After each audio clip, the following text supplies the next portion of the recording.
Gentlemen, if you look at me now, looking like President Barkley, then you know this is Barkley time. Welcome to the Liberia History Channel on Focus on Liberia. My name is Dennis Jar, and we are broadcasting from Atlanta, Georgia. In tonight's edition of the Liberia History Channel, we are focusing on President Edwin James Barkley. Yes, the 18th president of Liberia, and my people call him Barkley. But that Barkley there is either Arthur Barkley or is Edwin Barkley. Ladies and gentlemen, I want to welcome all of you. Now the Barkley time finished, so let me take a oh, welcome. It's time for President Barkley. Yes, it's time for EJ Barkley, Edwin James Barkley. Jabari. All the EJ men have attitude problems.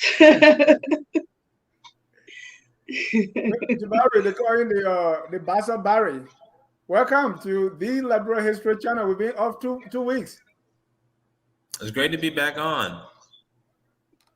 We want to welcome all our viewers from across the globe. This is the Liberia History Channel. Our focus is Edwin James Barkley. That's the 18th president of Liberia. It's very significant. It's very timely that we are talking about the president during the same year we are having presidential elections in Liberia. Jabari, what do you think is important to know about the presidents of Liberia as we go into elections? It's important because it underscores what the duty is for Liberian citizens. If Liberian citizens know who their presidents are, know what the president's policies were, then they should be able to be inspired to make educated decisions that goes what's for the best of the country. Yeah. And Carl, you see, there are many things that we can, every time we talk about a president, I was interviewing somebody, and now you can't really have presidential candidates or people to say, oh, yes, I like this president's policies, and I want to be like this president. We have some vice presidents in Liberia. So people will talk about, oh, we want to be like the way Tubman was vice president. We have another vice president called Yancey under Charles D.V. King. We have another vice president called Joseph Barkley under Ellen Sirleaf. So as we even go into elections, it's very important that we look at the previous president, look at his previous administration, and draw some parallels. So there are some people who say, "Oh, this one never happened before." What do you think about this whole idea of what value you think the presidential series is bringing to the elections in Liberia?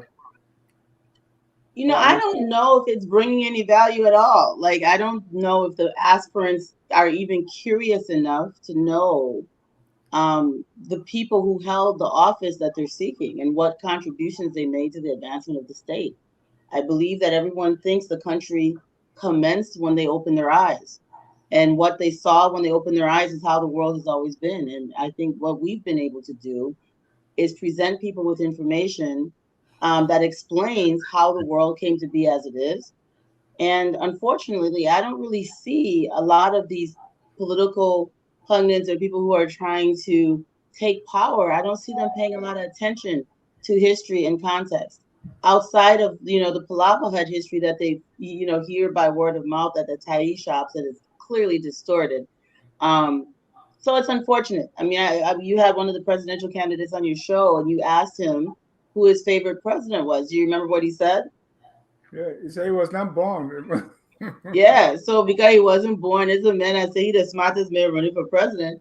He only knows what happened after he was born, and that's really, it was shocking to me.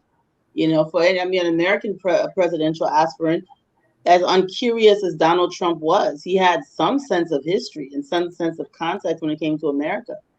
And unfortunately, Liberian politicians don't have that level of respect or regard for the country and its history, and they don't know that they're trying to carry on a legacy, one of the oldest legacies on the continent of Africa, one of the oldest republics on earth. Yeah. Someone called me when there was this argument. Somebody called me and said, oh, in Liberian history, you had someone who was vice president before became vice president again under another president. I don't know how true that is. But there are a lot of things that we can look at and say, oh, okay, this thing happened before. This is what these presidents did. You may Mm. not agree with their policy, or you may not agree with what they did, but you can draw experience from there. Unfortunately, I hope people are watching. If the presidential candidates are not watching, I hope Liberians are watching so that they can be able to ask these questions and say, "Hey, you face this similar thing happened under President Russell or Right. President King, or President Payne. This is what happened. This is what he did when he was faced with this challenge." I was reading something about Barkley when he visited FDR, and now sometimes they say, "Oh, this president is the only president who has not visited the White House." So the history is there, right? And I hope people are The paying only attention. president who has not visited the White House. This is just obnoxious. They say things with such confidence. Right. People. Again, the context is their lifetime. So they're probably 40 years old. And so they're speaking in context of their lifespan. And Liberia is much older than we are, of course. So to say that is not having any understanding of the world. I mean, when Liberia was established, there was still chattel slavery in the United States. There were no black presidents outside of Liberia and Haiti. And they were not allowed, black people in the United States were not even allowed to eat in restaurants with white people, or even enter hotels with white people, let alone enter the White House with the president and be a guest in this context. So I think it's just pretty funny, um, and obnoxious that people would say such things, knowing the history of hatred toward African people in this world. They don't even understand that context. So a black president visiting the White House, Liberian president visiting the White House, did not happen until number 18, which is Edwin Barclay. All the previous presidents of Liberia never got invited to the White House. For God's sakes, the United States was looking at these people in their own country, African people in their own country, as people who they did not that they did not look at with respect. In fact, treated with disdain and dishonor. So the idea that the United States government was just inviting, African people to the White House is obnoxious. And I think this is important for us to point out, and I think it's important for Liberians to really understand some of the scenarios, not even the scenarios, but the context in which Liberia existed for most of its history. Jabari, my last question before we start the show is, to what extent Americans knowing American history, or what happened with the president, to what extent does that inform their decision making when they are electing a new president? Well, I would say most Americans don't know a lot about American presidents, but they know enough. If you were to ask people about George Washington or ask them about Abraham Lincoln and ask them about policies, they can tell you like a policy. Abraham Lincoln did the Emancipation Proclamation, or JFK did the Civil Rights, led to the Civil Rights Act of 1964 that was passed by Lyndon May Johnson. They can give you legislation, acts, laws that were being passed. So they have an understanding of where things were and how things got to this point. In Liberia, although I'm not an expert on Liberian politics like that on the ground, I'm not getting the sense that if you ask these presidential candidates, what law did Tolbert pass or Tubman pass? What laws did Edwin Barclay pass that changed the course of Liberia? They couldn't answer that in the way that an American maybe could ask you, okay, these are the presidents, this is what they passed, and this is what they did. Right. Well, there you have it. Welcome to the Liberian History Channel. This is the side of Liberian history. We talk Liberian history in the detail. And I always say, going to school in Liberia, pretty smart guy, but I didn't know all this. And I'm privileged to be part of this. But not to make any of you jealous, people are loving the hat. Yeah, man. Evans Morris said, looking really, I try to kind of look like Barkley. I try a little bit, but let's get started. Today, we continue the Liberia presidential series with Edwin J. Barkley. And Carl, after Barkley, we have most of the president now. There's the president was born in his time. That's Tubman, Turbot, and so on. So we're going to make an announcement of where we go from here later on. I also want to mention that the name Barkley, in my town, we call him Barkley. So Barclay, a lot of people have the name Barclay, either has their first name or their last name. I don't know the connection with this president, but it's very interesting as we get into the president's kind of modern president now with Barclay, from Edwin Barclay, then Tubman. A lot of people who are alive today, they, uh, they saw some of these presidents. So it's very interesting that we can have participation from our audience listening. Let's get Yes. started. Yes, so let's get started with Edwin James Barkley, who was, of course, the 18th president of the Republic of Liberia. Edwin Barkley was born in Brewerville on January 5, 1882. He died on the 6th of November, 1955. So many people alive today were contemporaries with President Edwin Barkley. He was in office for 14 years, and at the time that he was president, he was the longest serving president to that point in history. Of course, Tubman came after and broke his record. Edwin Barkley, well, I mean, arguably you can argue that J.J. Roberts was kind of, governor, and then he was president, and then he was president again after the coup d'etat against E.J. Roy. But Edwin Barkley, I consider him to be really a reluctant last torchbearer of the legacy of Liberians' fight for economic and sovereignty and political self-determination. We're going to talk a little bit about this as we go on, but I just wanted to say that I actually personally have a lot of admiration for President Edwin James Barkley, and you will get to find out why as we continue this.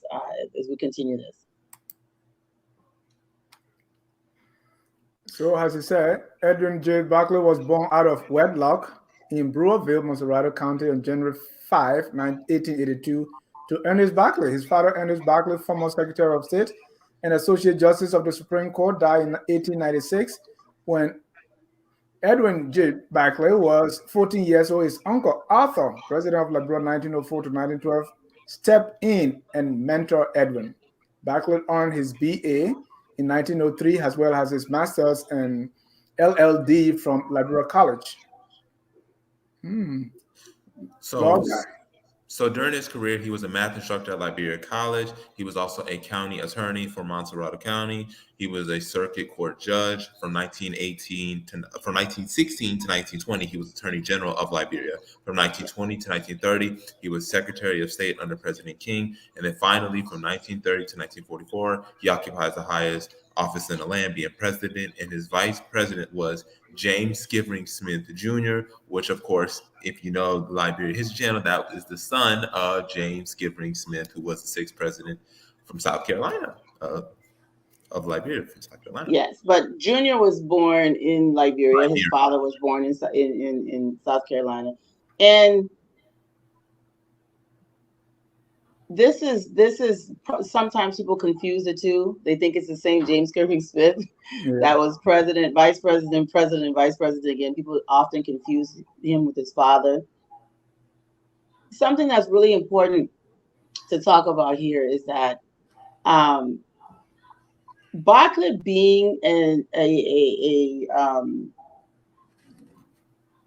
a person born out of wedlock in the 1800s, when even taking on a name of someone, if you were not married, your children born out of wedlock typically did not take your last name. This is a really modern phenomenon. This thing about illegitimacy, that children that were not born to your wife would typically take their mother's last name, their mother's family's last name, and not yours. Ernest Barkley went to court to legitimize his son. Even though he wasn't born to a marriage, Ernest Barkley made sure that he went to court and legally legitimized his son to carry his last name. Today in modern Liberia, you could just name your child anything you want to name them. If I just like Bazabar. I like Jabari Lamb so much. He's such a nice, smart person. He thought, okay, I'll just name my son Jabari Lamb. In those days, you could not just take someone's last name just because the person was your biological father. You had to, and I think the legitimacy laws are actually still on the books in Liberia, that if you have a child and your parents are not married, the husband has to go to court, or the father, I'm sorry, has to go to court with the permission of his wife to legitimize the son that was born outside of marriage. He carried this stigma even though his father legitimized him, where he was bullied, kind of, ostracized, kind of treated away. And then his father dies when he's 14 years old. Before his uncle Arthur is president, but Arthur has always been pretty prominent, brilliant guy in the society. Arthur then takes him into his home, mentors him, supports him financially, pays for his education, and most importantly, instills the sense of responsibility to Liberia in his nephew, Edwin. If you remember on previous episodes when we talked about Edwin Barkley's interaction with Roosevelt and how he seemed so distraught, and I said he may have thought to himself, oh, Uncle Edwin, I failed. We're going to talk about this going forward in the show. But Edwin was really carrying the torch that Arthur and those UNIA Africanist predecessors had instilled in him. He also walked this little line of pretense because he served as Secretary of State under Charles D.B. King. And so he had to talk the talk. Similarly, Charles D.B. King, when he was Secretary of State under Howard, also talked the talk of Howard. And then when he became president, he changed his tune. It's the exact same thing. Edwin Barkley, Secretary of State, spouting out Charles D.B. King's policies. He becomes president. He speaks for himself. His policy now is his policies, not King's policies. In fact, he does the opposite of what Charles D.B. King did. Any other questions on this before we go to the next slide? No, this is very important about the whole idea of the name. Out of wedlock. I really like that you mentioned that, to really give it context, because this is the first time we've heard that anyone watching this, Egypt, Barclay was born out of wedlock, they will say, oh, but why is this important? But you provided the context, and I like that. Yeah, it was a big deal at that time. People were extremely conservative. It was not, it was not normal. It was not the norm.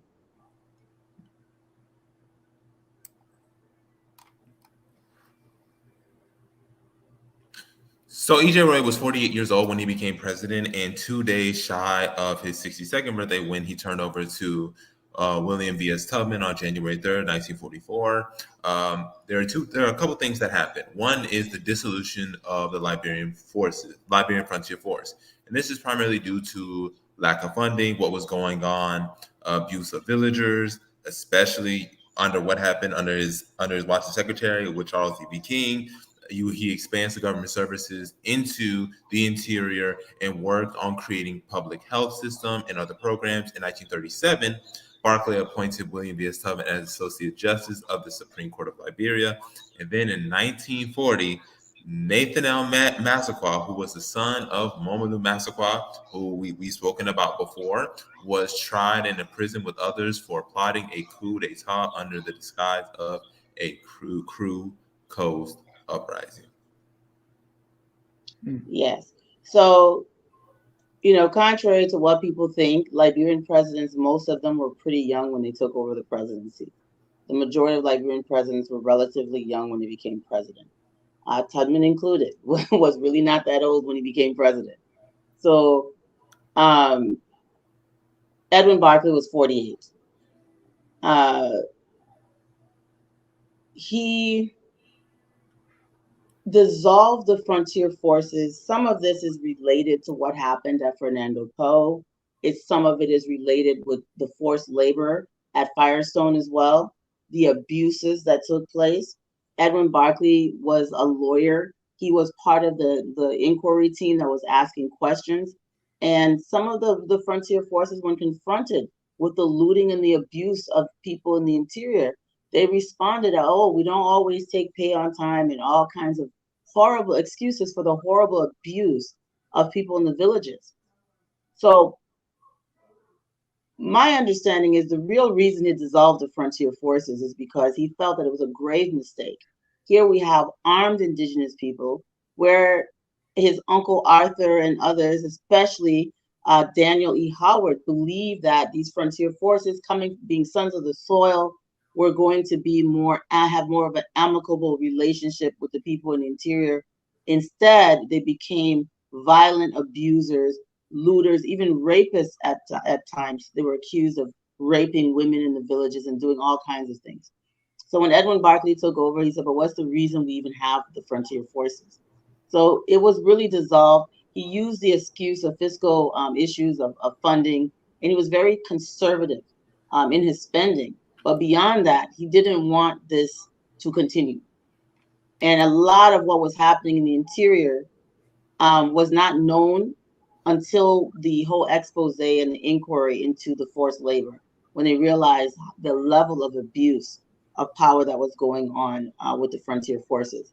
This is very important. Now, the dissolution of the frontier forces, of course, is not permanent, because Liberia under Tubman, retrieves the military, and it becomes it eventually becomes AFL under Tubman, but Armed Forces of Liberia. But at this point, he didn't see the need.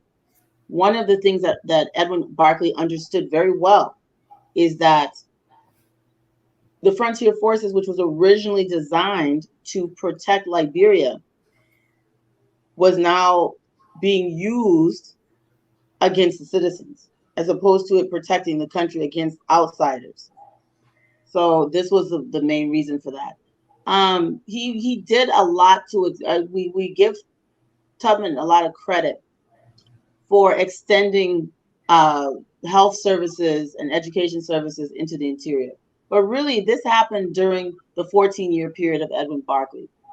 Many of the schools, the mission school agreements, government gave grants, land concessions to a lot of mission schools, like Ganta Methodist.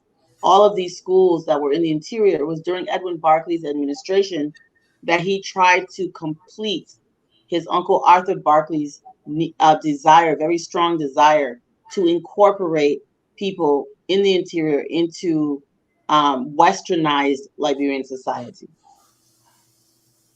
So you have many schools opening during that 14-year period in the interior. There's a big push. At that time, they felt, as we've talked about many times, that the Christian education system was a good way to culturally assimilate people in the interior with the culture, the westernized culture of Liberia in general. In 1937, it is very important that Jabari mentioned this. When he appointed Senator William V.S. Tubman as Associate Justice of the Supreme Court, Barclay was trying to empower Marylanders and people in that part of the country that were often at odds with the people at Monrovia. This was one of his ways of trying. It wasn't only Tubman, but we mentioned him here because, as we know, he becomes our first dictator after Barkley. But his ascension to the Supreme Court was because of Barkley. One of the things that Tubman did when he was on the Supreme Court bench is he took a job from Firestone Corporation to serve as their attorney while he was serving on the Liberian Supreme Court. This was a huge conflict of interest, and Edwin Barkley had serious issues with it. Tubman then becomes the darling boy of course, the U.S. government, because Firestone is an economic tool for the U.S. government the United States government supports its corporations and the interests of its corporations above all else.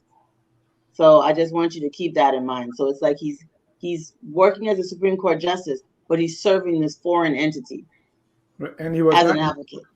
he was not impeached. He was not impeached. So you remember what happened during the time of Charles D.B. King and the beginning of this process of economic annexation of Liberia.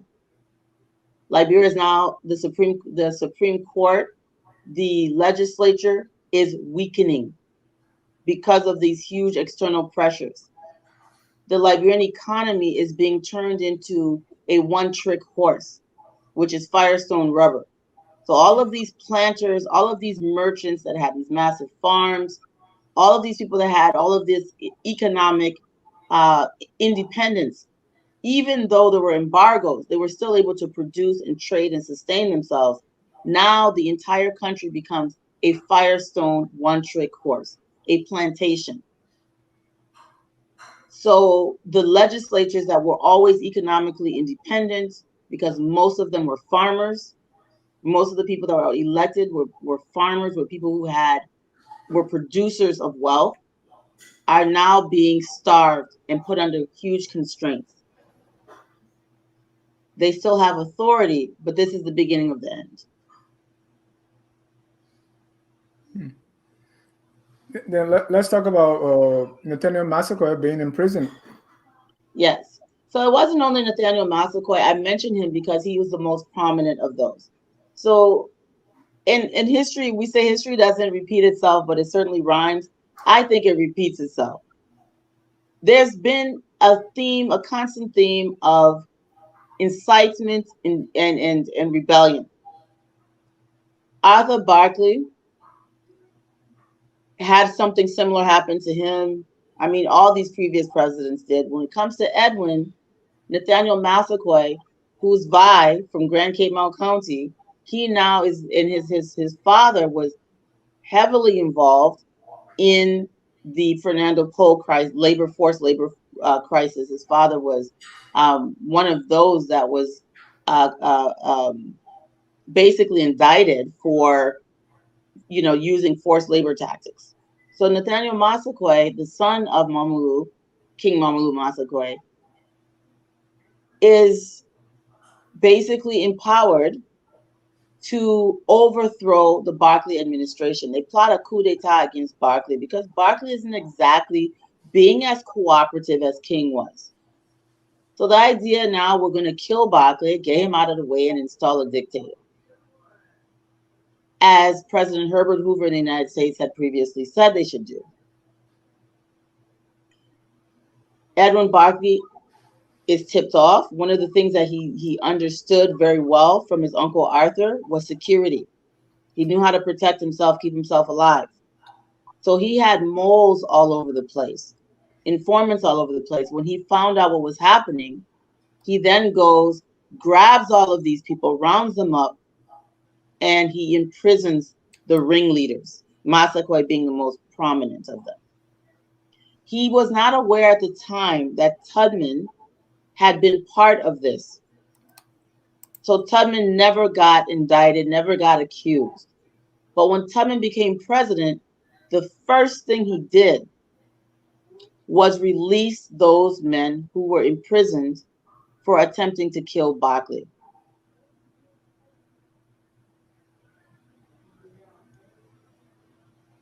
And I strongly believe that was on the instruction of those who had empowered them to try to overthrow Barkley. Right. Living now, for those of us who lived through the Doe era till now, anytime you hear somebody saying plotting a coup d'etat, we just think it's fake because Tubman was a master of that. Was this real? It was a real coup attempt, absolutely. In fact, some of the released classified documents support that it was actually, not only was it a real coup attempt, but it was backed by the U.S. government. So let's link that to the Crew uprising. We hear of the Crew Coast Revolt, I think around 1915. So what happened there was not really Crew people uprising on their own. It was a coup d'etat against Barclay, or I mean, they call everything that happens a Crew uprising. Massacre clearly is not Crew. Right. I mean, it sounds what ends up happening a lot of times in history, especially when they talk about African people. You know, you had a Nyabingi movement in Kenya that the media called it the Mau Mau crisis. There's no such thing as Mau Mau, right? So the Europeans have a tendency to subtly dehumanize African people and make it look like it's a bunch of jungle bunnies rebelling. Instead of discussing the complex issues, oh, it's the Mau Mau attacking the British. Oh, it's the Crew people on the Crew coast. We've explained thoroughly in previous episodes why that description is inaccurate. It's not an ethnic uprising. It is, they've either been, because of economic constraints, people are rising up and saying, look, we don't want to continue with these trade embargoes. We're starving. We'd rather just give in and work with the Europeans than this rebellious black stuff you guys are on. And that was a rational thing. This is not a bunch of people running around, just having a rebellion. It was people making an economic decision. And they were not all from one ethnic group. And then the same thing happens again when you have actual incitements much earlier on. You have people being paid and bribed and promised and coerced to do things against the Liberian government, and it's ordered a coup rebellion. So rebelling against Sioux, and then a lot of times the people who were fighting on both sides were of Grable and Clow and other ethnic groups were on both sides fighting. So the complexity is not captured in these really buffoonish titles that they give these civil conflicts, making it look like it's simplistic, unsophisticated, and just unnecessary. And there's more depth to it than that. And we've talked about that thoroughly in previous episodes. Our people were not just jumping up. Everybody who speak Crew just jump up and start fighting. That never happened in Liberia. Yeah. There was always a cause, either if it was a legitimate cause like economic reasons, they had a reason, and it was a rational reason. Even if you're being coerced and prompted to do something, it still doesn't make it a tribal uprising. So before we even move forward, when Barclay dissolved the frontier force, Liberia didn't have an army at that time until Tubman. Is that what it was? So Liberia still had the militia. The militias always existed, Okay. but the frontier forces working in the frontier out into the hinterland, they dissolved it. Please they recalled everyone and disarmed them. Tell me the difference. The frontier force, and then we have the militia. They were working in the hinterland. Okay. And they were armed, they were working in the hinterland, and they were carrying out abuses and atrocities. For example, there were cases where they would say they were collecting hut tax for the government, and they were collecting it for themselves.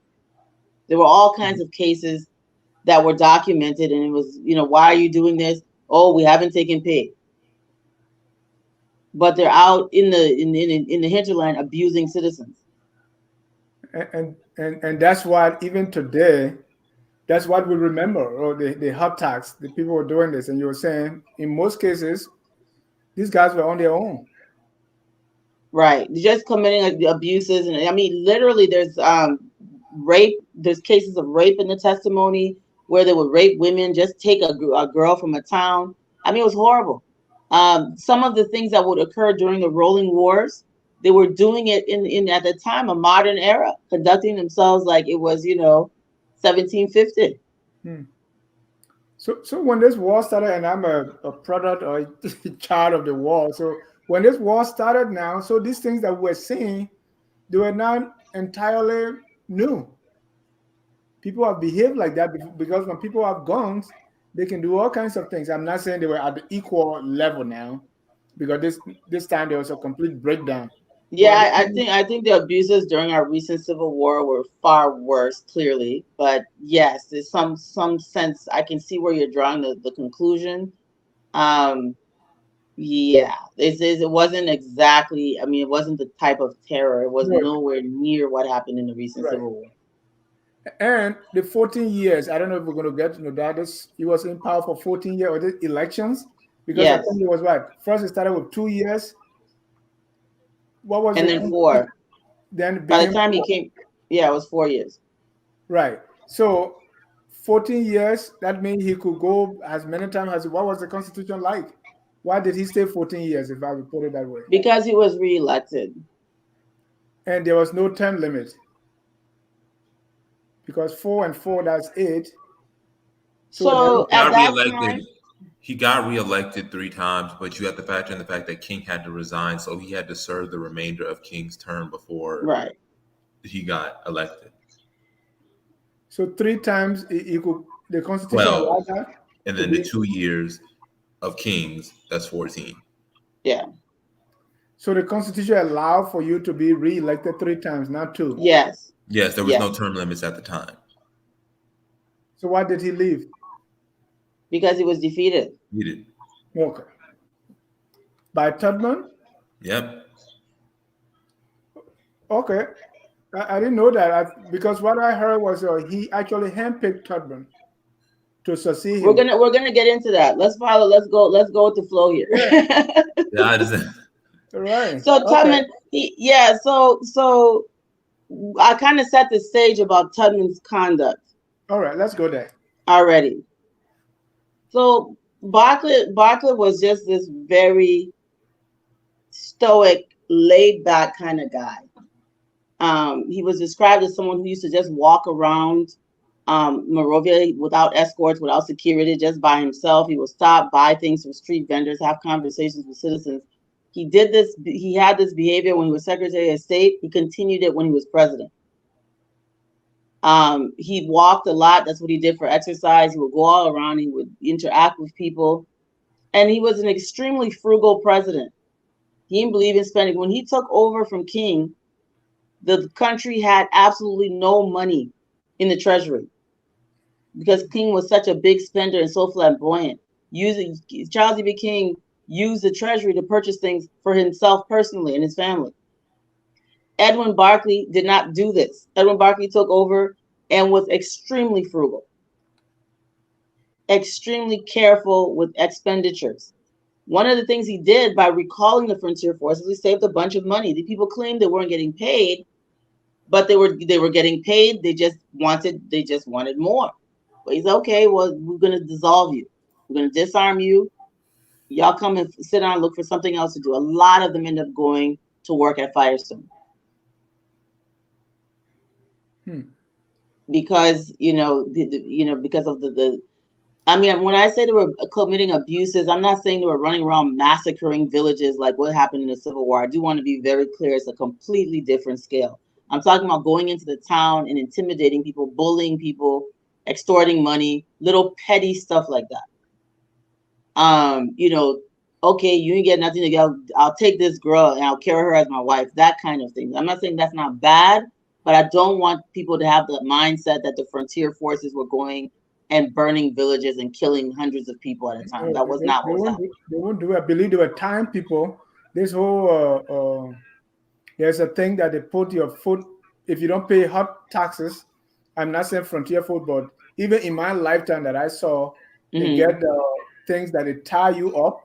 They make you to kneel down on rocks, look at the sun, and all this kind of inhumane Yeah, I things. didn't see that in the testimony. I'm not saying it didn't happen. I always like to see what the people in the towns, the chiefs and stuff testified. So they documented it. So their testimony is well documented. I'm not saying they didn't torture. I saw more intimidation than actual torture. So we want to make sure that when we're quoting the oral history that we know the time, the dates, and who it was. Because that's how history gets distorted. Because it could have just been some bad guys doing bad things. Then he still would have the frontier forces. So we have to be very careful. Right. But there was testimony of them going and intimidating people, roughing people up. A chief specifically testified about his daughter being taken by force, which was one of the most horrible testimonies. And that he had not seen his daughter since she was taken. So those kinds of things. Clearly, that's an incident where she was probably raped and forced to be this person's wife or something. Right, and to be clear, what I'm quoting here is what I saw when I was a child. So it's not Frontier Force time. What I saw when people. It was AFL, because you're much younger than Frontier Forces. Yeah.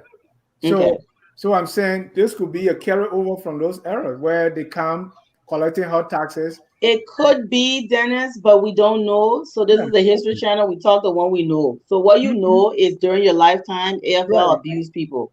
But you can't impose that on the past. No, I'm not saying that. I'm saying this is what I saw when I was alive. From the Armed Forces of Liberia. Right. Frontier Force was doing it when I was not born. Armed Forces is doing this, and it came from somewhere, right? Well, it comes from people being wicked. It doesn't mean because you don't. The same people who are frontier forces are not AFL. Yeah. Right. And we're talking about two different time periods. And one of the things that we do a lot in Liberia is we project our experiences on the past. We project our present experiences on the past. And that is it's not okay to do that because it's a distortion. Right. But we can draw And parallels. so for example, Mhm. in our lifetime, people saw soldiers and rebels cutting big belly women's stomachs open and killing their babies. Because we saw that doesn't mean it's a carryover from 1930. Yeah. It doesn't mean that it's a carryover from 1970. That's you cannot draw that conclusion. Mhm. History doesn't repeat itself, but it rhymes, right? I mean, you can say this, but there's so much. You're talking about 1930 where things were documented, people testified. Nobody ever testified to this. So Uh-huh. you can certainly talk about your experience, but you can't project it on the past. Right. And also, you have to understand, even with the 1930, we're having actual witnesses, and we're having multiple. It's not like it's one or two people. There are witness Right. after witness after There was a witness lot that of gave testimony that the caused him to dissolve. picture. And I'm And not saying that they didn't do bad things, but I want things. to only stick to what the testimony said. I don't want to Right. speculate and I don't want to invent things that I didn't see and that were not written. But as I said, in my lifetime, military people committed horrible atrocities. But we certainly cannot say that this is a carryover from 1930. Not a tradition. He left with a budget surplus of $1.5 million. Mm. Real So budget in the surplus context, or, or, in the or, con- to, a, or to a budget surplus. I'm kidding. I mean, so he did an excellent job fiscally. He was very responsible with public resources. One he and Howard, I think, were up there. Howard was also he worked under Charles D.B. King as Secretary of State, so he saw Charles, um, spending money willy nilly. He needs to be commended. Daniel Howard was also very responsible fiscally. It's important to mention that Barkley now is the last in the succession of presidents who were not African American. So Barkley, his uncle, followed by Howard, followed by King, followed by Barkley. So you have these succession of presidents who are not descendants of African Americans. He's the last. He's from Barbados. His parents, his grandparents are from Barbados. So this is the last. After him, we go back to African American presidents, which is Tubman and Tolbert. Then we have another president who is not African American after Tolbert. So it's important to note that he's the last in that succession of true Whig Party leaders, standard bearers who were not African American descendants. Right. I also want to point out that these people that were president, I mean, they had some very interesting career path, right?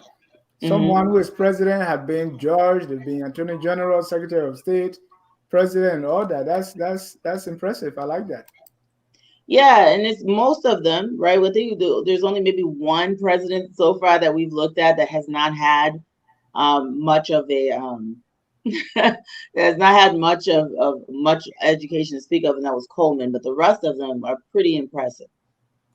Um, we can go to the. I mean, so he was. I wanted to say. So this is Sinclair. This is the village of Sinclair, which was a Vai ethnic village. Sinclair that is now a very kind of upscale part of the city. At this time, when he was president, this is what Sinclair looked like. And this photo was taken when President Barkley visited Sinclair.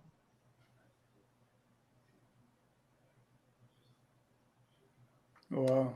So these are Vai people. Sinclair means, I think, under the rock or something like that in Vai. Cinco, yeah. So before you read this next slide, go back to the Sinclair slide, please. I wanted to kind of set the stage. So Edwin Barkley was the first African or Black guest of the White House. Even African Americans had not been guests at the White House. The climate for African people in the 1930s, 40s, 50s, the situation for African people in America, African Americans, was that we had no rights in Africa, in the Caribbean, anywhere that the children of Africa existed, that white people were bound to respect. The world was such a place that our humanity was basically under the feet of people who held us in great contempt. It is under this kind of environment that Edwin Barkley, and he brings Tubman with him to Washington. It was not an election that defeated Barkley. It was an installation. It was a negotiation. And Tubman was called a president-elect, but there really was not a legitimate election. Tubman was then taken by Barkley reluctantly, and Barkley kept riding Tubman with this idea. They're installing you, but you must remain loyal to the state. We've got our heads in the lion's mouth, for lack of a better term, but you must keep your head, even though it's in the lion's mouth. You have to know how to move. So Barkley's still looking at Tubman like, look, Peking, I'm going to mentor you. I'm going to keep you close. I'm going to keep a close eye on you when you take over the country. I'm going to pass you the torch. And I trust, Chad, that you're going to do the right thing. It's under this situation where you've also had a few decades of germ warfare against Liberia. So it hasn't only been the economic embargo. You've had a lot of medical experiments. You had the introduction of syphilis into the society where they were studying that. You've had all kinds of things. So I want you to read the next excerpt, please, Dennis, and under the context of what I just explained.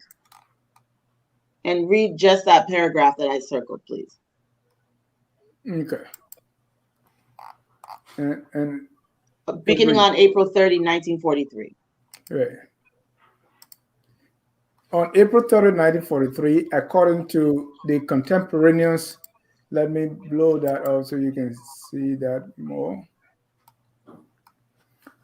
On April 30, 1943, according to the contemporaneous notes taken by his administrative assistant and later press secretary, Jonathan Daniels, there was a discussion of the Fair Employment Practice Committee, reluctantly set up by FDR under Negro pressure.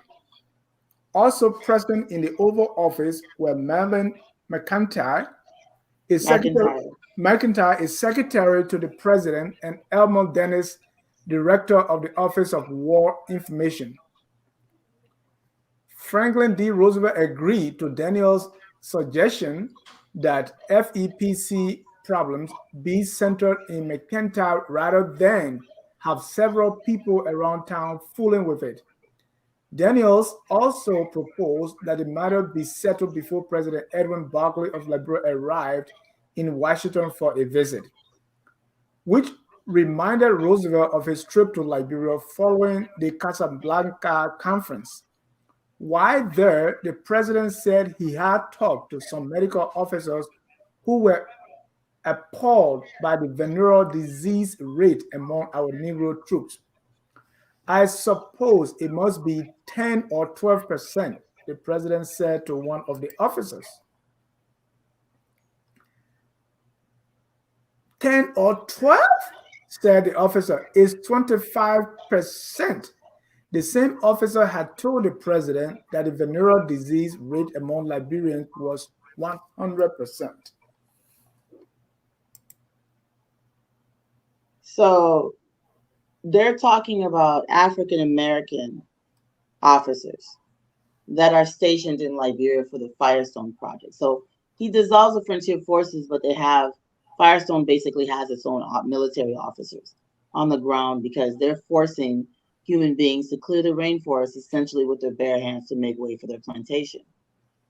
And part of what they were doing from the late around 1890s to about 1926 was a lot of medical experiments with many, many different diseases. So testing grounds for germ warfare and other depopulation methods.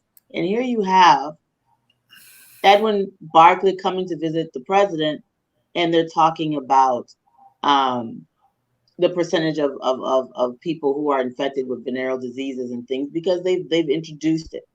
They had a brothel that was built by the Americans called Shangri-La. Look this up. On the Robert Few Highway near the Sheffling Barracks. And Shangri-La, this brothel, had a lot of indigenous women, and they would infect these women with illnesses so that they could then subsequently infect others. I mean, it was just blatant things that they were doing. Now, of course, there was no evidence that Edwin Barclay or anyone else had any kind of sickness. This mostly is fueled by racism, just pure hate and just being rude. After this passage, they go on to explain how after Edwin Barkley leaves, they were going to burn all the sheets and destroy everything that he touched when he entered the White House. It is the height of hatred. I want everyone to remember that these are the kinds of things that people went through in the United States.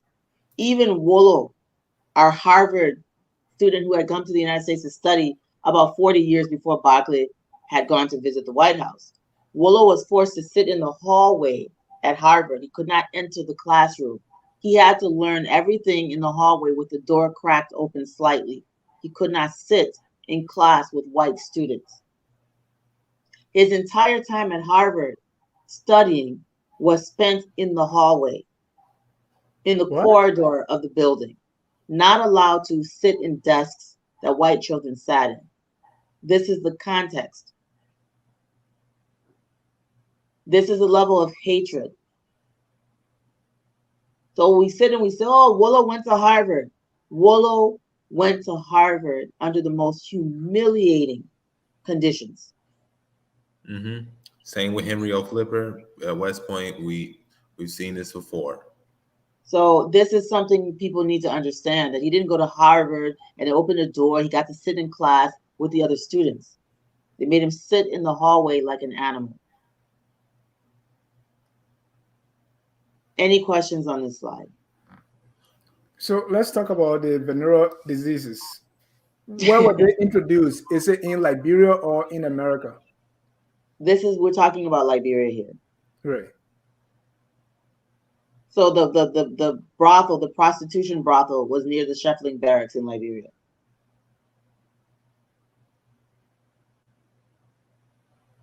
So just wickedness, just to test it, medical experiments? They did the same thing. It was experiments. So most of medical research and advances have been done on human beings that were still alive, living cadavers, I call them. And most of the people that the research was done on were Black people, African people, enslaved women. All the gynecological advances in society that we know about women's bodies, the research was done on living African women. Everything we understand about syphilis, this research was done on living people. The Tuskegee experiments, right here in the United States. They did it to their own citizens. They did it in Liberia. What, malaria, testing on different malarias to see which one, to see if Black people were immune to it or were they better to it. They spliced the malaria parasite, the protozoa that causes malaria, introduced it into breeding pools for mosquitoes. I mean, it is extreme. what was done, to be able to study different cures, medications. They did this on living beings. So we don't talk about, maybe we'll do a different show talking about some of this. In fact, I think we should. But I just want to put that in context, that the goal to study these things and try to figure out things was to use populations that they didn't care about. Right. And unfortunately, we were powerless and also ignorant at the time. We didn't know that's what they were doing. They said they're coming in to help people. Oh, we're going to the interior. We're going to help people. They're sick. We're going to go help them. Then you're studying smallpox on the people. You're introducing illnesses at mass scales. I mean, they did horrible things. And we now are aware of it. At the time, did the Liberian government know? Of course not. Because they came with the pretense of we're medical missionaries. Yeah.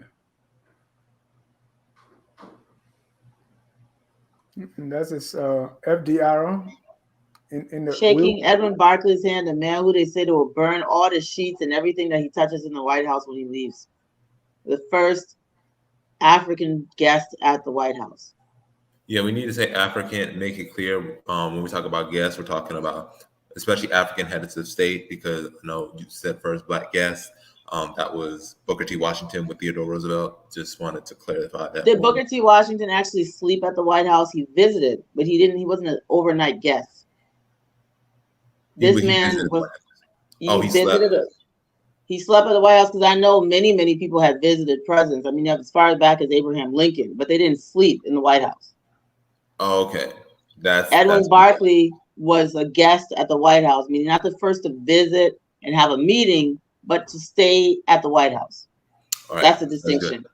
Yeah, that's it. So thanks for bringing that up, because people might have thought that nobody ever had visited the White House. I mean, Abraham Lincoln had met with a whole council of Black people to discuss repatriation. We've talked about that in previous episodes too. But this man and Tubman and his whole entourage slept at the White House.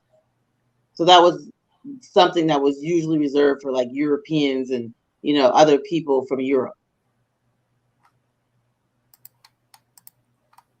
All right. So I don't know if this is too small for you to read. I can read it if necessary.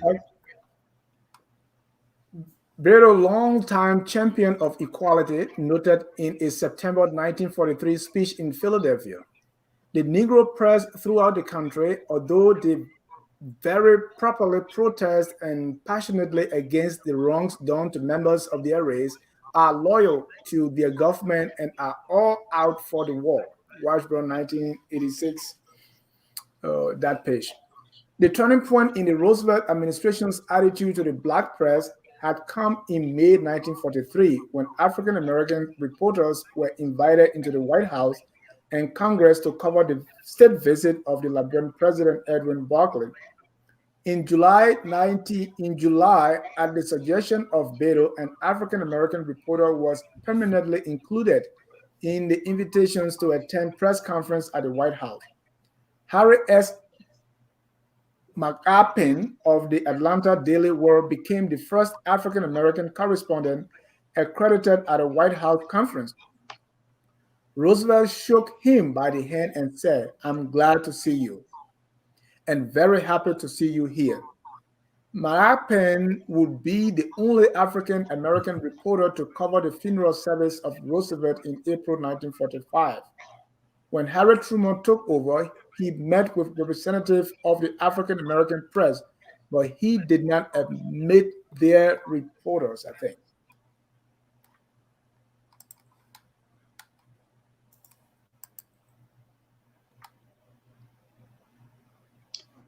So here's Barkley coming from Liberia under these kind of dehumanizing, very disrespectful circumstances, maintaining his dignity. Very, very important to talk about how this man not only maintained his dignity, but advocated for Black journalists to be permanently incorporated. That just makes me feel really good inside. Because I don't know if after Tolbert, if I ever remember a single Liberian president after Tolbert advocating for justice for African people anywhere outside, in the United States, or advocating for anyone in the United States. And we've had many opportunities for Liberians to advocate for our people in different places, and we don't do that. The leadership doesn't do that any longer. And that's what we're talking about when we started the show, is understanding this legacy that they're following. They don't know better. They don't know that Edwin Barkley, under those kinds of humiliating circumstances, was in DC and still was able to hold himself up with dignity and say, look, this man should be permanently incorporated. So that was for me a moment of pride as a Liberian. He did not allow their conduct and their disrespect to stop him from carrying himself with the dignity that he commanded as the president of the oldest republic in Africa.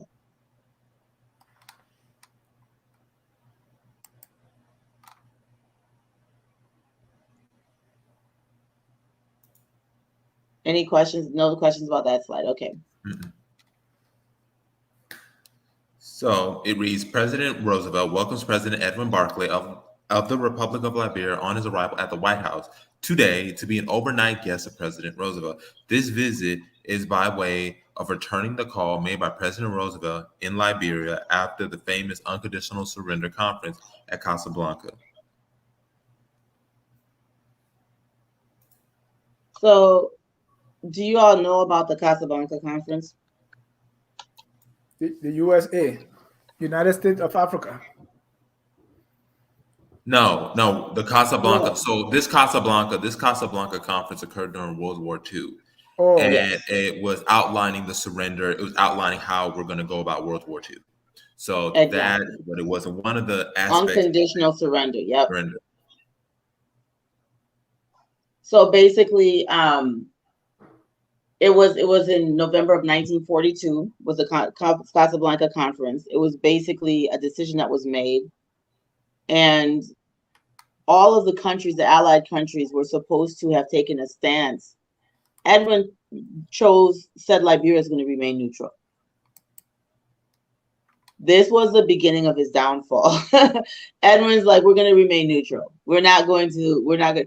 So this man goes all the way to Liberia, thinking President Roosevelt goes to Liberia thinking, he's got his nice little, Negro that's going to do everything he says. And Edwin Barkley says, it's very nice, sir, but we're going to remain neutral in this conflict. Basically, we have no fish to fry in your tribal war in Europe. So he was a cocky nephew, a very cocky Arthur Barkley. He had his uncle's persona, though he wore way rare past his uncle. He basically embodies his uncle's attitude. We have no fish to fry in our tribal war. We're neutral. This was so offensive. And this is why this whole coup thing, we got to get rid of Edwin. This is why all this comes up. Because one of the very first things that happens when Tubman takes over, is he reverses that. He then takes a side. So with everything that's going on, Liberia being as powerless as it typically was, we're still in a situation where this torchbearer of Liberia's dignity, this torchbearer of Liberia's sovereignty, under this very powerless situation, is still asserting the self-determination of his country. He's still saying that y'all tribal war, we are neutral. Contrast that by our current president saying that he dismissed an official for not rubber stamping everything the United States did.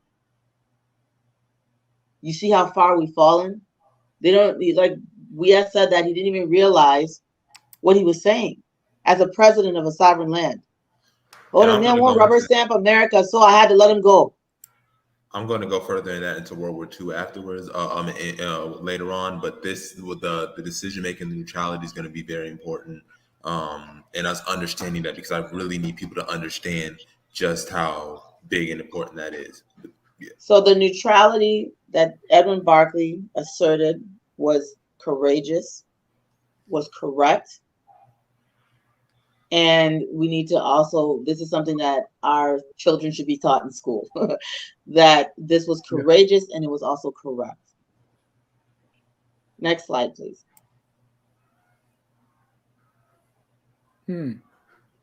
So I have, before I get to the war, I mean, this is the man who they said they were going to burn everything when he left. You see the first lady, the floater sitting next to him there, the president leaning in to talk to him. He's sitting back. I want you to see the cockiness of Edwin Barkley, because Tubman also personifies this when he becomes president. Edwin Barkley is sitting there with his legs crossed. He is not leaning in, like trying to, oh, look at the body language. This is a man who they attempt to dehumanize in every step of the way. He still sits there, confident in his skin, in his dignity, refuses to allow their attitude towards him to change who and what he is and how he carries and conducts himself. This is a lesson. This is a lesson in internal strength. But you see his body language. He doesn't look subordinate. He doesn't look like a pet. He's not bowing his head for somebody to rub it or rub their own head on it. As short as he was, as unimposing as he was. Short people, though. Huh? I said nothing against short people, though. No, I'm just saying I'm contrasting him to the Adonis of a man that we have running the country right now. One of the largest men to ever hold the office. But he shrinks himself in the presence of European and American leaders. Even the ambassador makes our president shrink himself. And here you have a man with small stature refusing to shrink himself in the presence. And at that time in history, the disrespect that was put upon African people, he still refused to shrink himself. I wanted to point that out. And when the beginning of the show, when he talks about what the people who are aspiring to be leaders need to know about the leaders of the past, this is some of the things that some of the things that they need to know about their predecessors. Yeah. They respected themselves. And I know you mentioned Tubman, that it came along here with Tubman, the story. But what was the story in the front? I mean, why was, at this time, Tubman was still Associate Justice, right? And he's traveling with the president. No, at this time he's supposedly president-elect. Oh, okay. Supposedly he's president appointee. And we have discussed thoroughly on the show how that happened. Okay. Presidential appointee. So again, another photo where we can look at body language. I love this photo. Tubman is speaking. He's the president-elect. He's the golden boy, the former Firestone attorney advocate. And now they know that, hey, this is the perfect guy for us to bring in. Edwin is still saying, Pekin, pay attention. I mean, he old enough to have born Tubman, but he older than Tubman. And Edwin was riding Tubman. Tubman couldn't stand this guy. He could not stand him.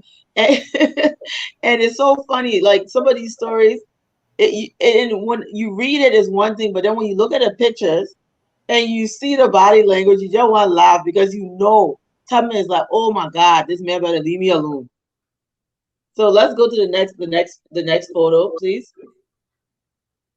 Here's Edwin Barkley with Mrs. Crystal Fawcett, and then a special consultant to the ODC and Director James M. Landis. These are African American leaders in Washington, D.C. This is following the press conference at the Blair House. I'm going to show you a picture a little bit later at the Blair House. But all of these eminent, prominent African Americans invited Barkley, because Barkley is the nephew of Arthur Barkley, and Barkley was really an Africanist. He was a Pan-Africanist. In his weak way, he tried to carry on that legacy. a beautiful thing about Barkley too, Edwin Barkley, is that when he had a confrontation with Didwo Wella Twet and the crew people on the crew coast, and they were saying, "Oh, you need to give the white people a chance. You need to do this for the white people." Edwin Barkley infamously told him, "If I hear you say I will burn the whole crew coast down, if I hear you say anything else about a white man."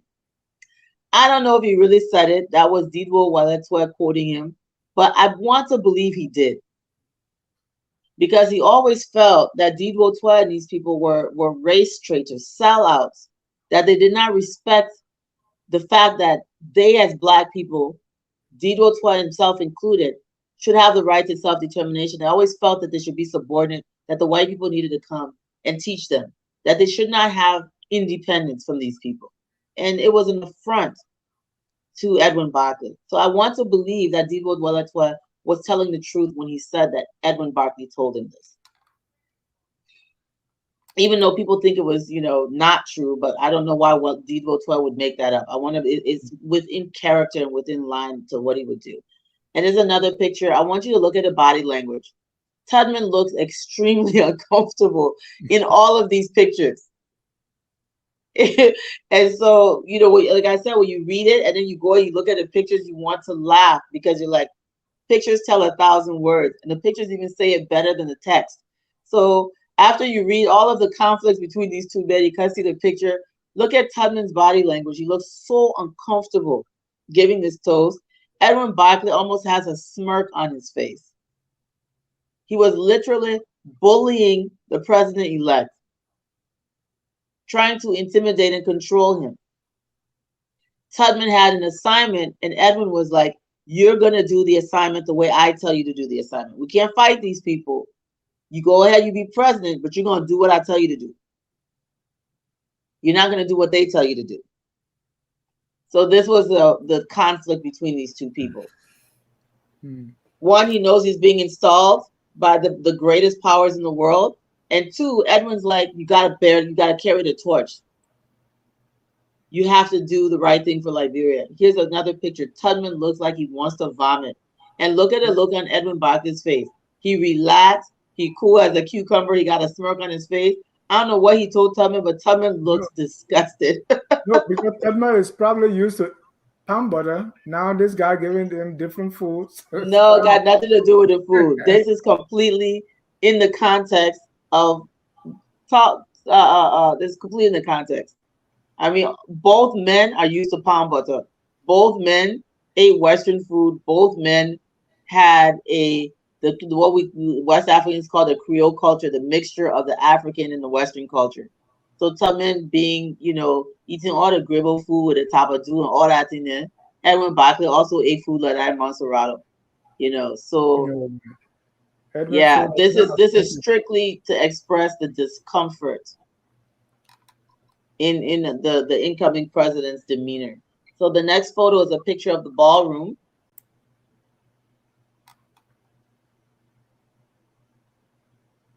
The reception, this is the reception that was honoring President Edwin Barkley on June 11, 1943. Again, this is at the Blair House, which was a ballroom in New York City. This is a room full of prominent African Americans. Remember, there was not exactly segregation in the North, legal segregation, but really people were living two completely different lives. So that was what Harlem looked like, and that's what the world was like. President Barkley had more tours, of course. This is him being, basically president he was visiting Fort Belvoir in Virginia on May 29, 1943. This officer was demonstrating one of the weapons, how it works. And so the officer's basically demonstrating, the weapons for him. And I'm trying to see, I think this was Walker from the Liberian Council. The Liberian Council General Walker is the one they're looking on. So this is similar to what we saw the other day with our president going to Langley. So normally, you can get a tour of, Americans will give you a tour of oh, these are the weapons, this is the technology we have. Here's some of our spy equipment. They don't show them everything, but they show them enough just to leave an impression. And that's what was happening in that. Now, Jabari, you can take over from the next slide. This is just another photo of Edwin Barkley on his U.S. tour. He's the one with the dark hat and his hands in his pockets there. And then this is Barkley and Tubman. At least Tubman smiling in his other picture. Yeah. Barkley was also the first African to address the United States Senate. And this picture is clearly on the steps of the Capitol building. Ben Davis, the highest ranking African American officer in the U.S. Army, President Barkley, Rev. Sol Bloom of New York, chairman of the House Foreign Relations Committee, and President-elect Shad Tubman of Liberia. Okay, now you can take over, Jabari. Next slide. Yeah, so this is where I'm going to put most of my emphasis on is going to be Liberia in World War II and World War II, and as it relates to African Americans on the home front, because the way that we teach World War II is oftentimes very distorted. It is very whitewashed. It is very rosy picture. We portray World War II as, Black people just courageously fought. They fought for democracy abroad and at home. That's the mainstream narrative that we tell about World War II and the Black experience. And I'm here to tell you that is completely inaccurate. Some of it is true, but it is completely inaccurate. Same thing when we talk about Liberia. Well, Liberia at the time was neutral until Tubman comes in and he declares war against Germany and Japan as his side states. But the actual sentiments of the African American community were complex.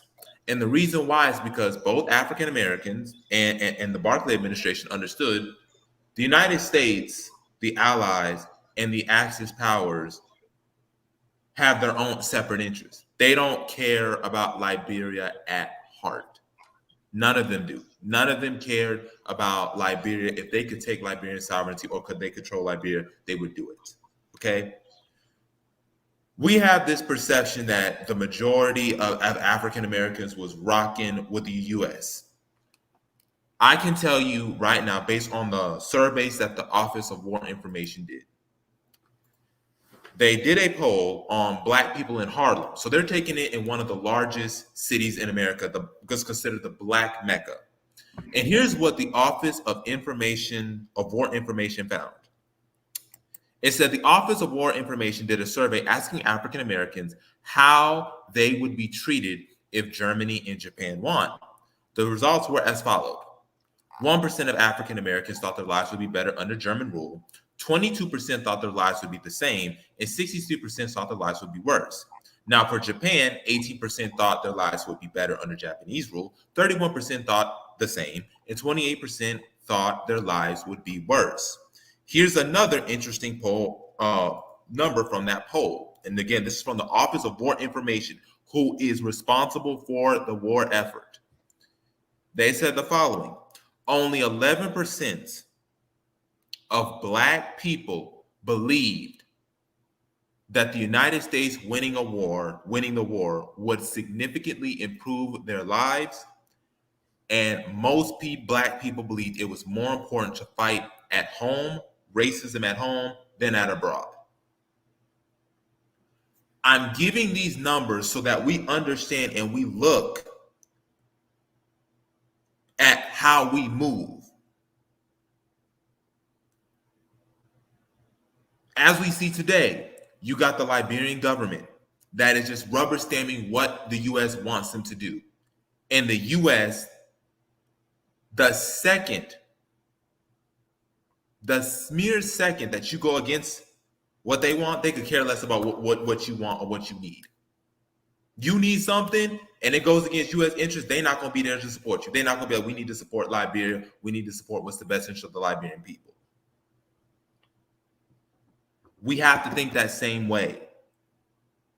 During World War II, Germany at the time was one of the major trading partners of Liberia. Why would Liberia cut off its economic supply lines, cut all of this off for the benefit of the United States, who has been exploiting the country, has been doing medical experiments in the country? Why would Barclay do that? The same country that we just talked about said we're going to burn the sheets the minute you leave, has no respect for you as a human being at all, gives you the utmost contempt. And yet they are expecting you to take all that contempt, all that dehumanization, and go fight for them because it's the noble cause abroad. We're doing democracy when it's completely counter to what they are doing at home.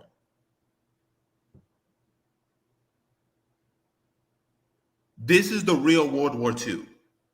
It wasn't this patriotic red, white, and blue. We just hugging up, we just wave an American flag. We just need to get behind America. No, that's not what it was.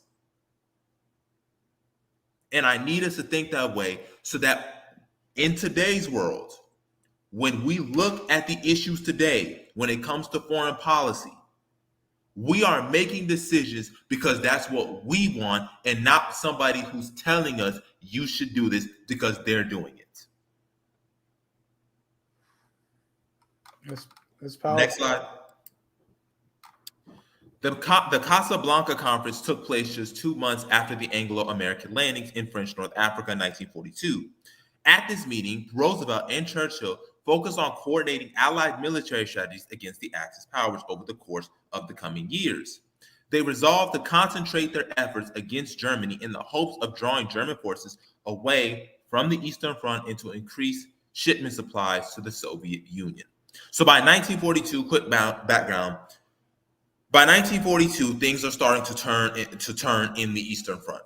You have the Battle of Leningrad, you have the Battle of Stalingrad, which was considered the major turning point in the Eastern Front. Now the German forces are starting to get pushed back. They suffered heavy casualties. The Soviet Union suffered the worst casualties of any nation.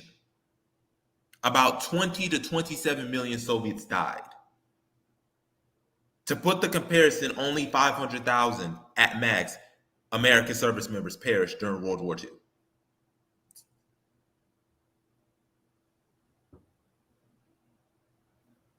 Next slide. I like the drawing. Let's talk about the illustration a little bit, Jabari. Let's talk about the cartoon a little bit.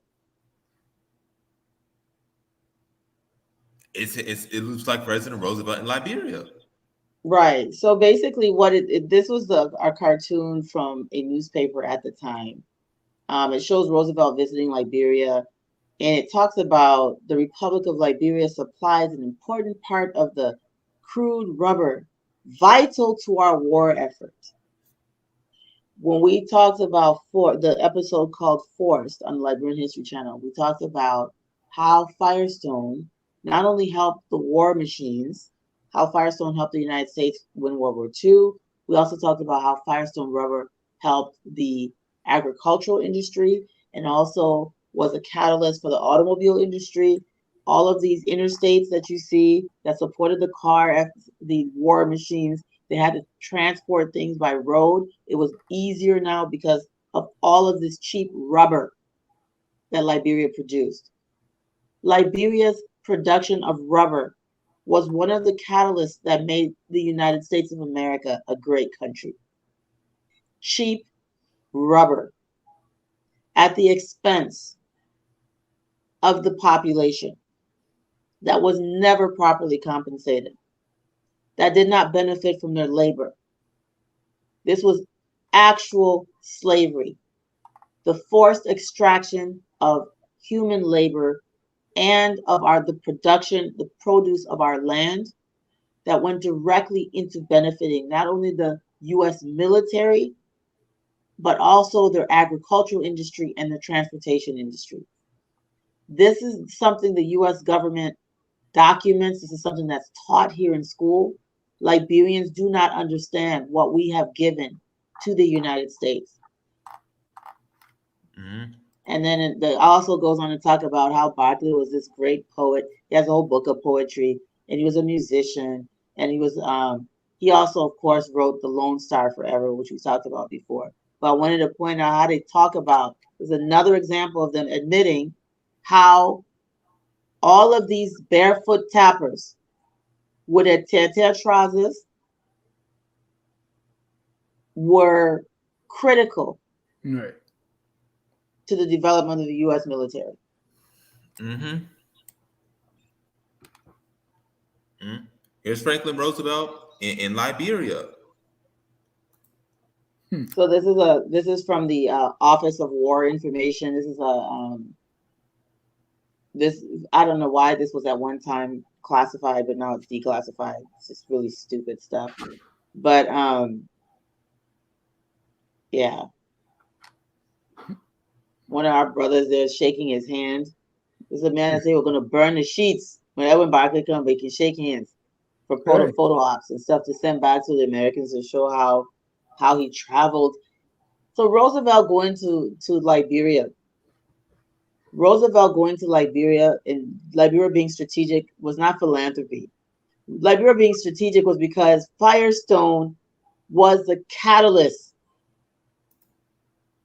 for the three industries that I just mentioned: war, transportation, and agriculture for the United States.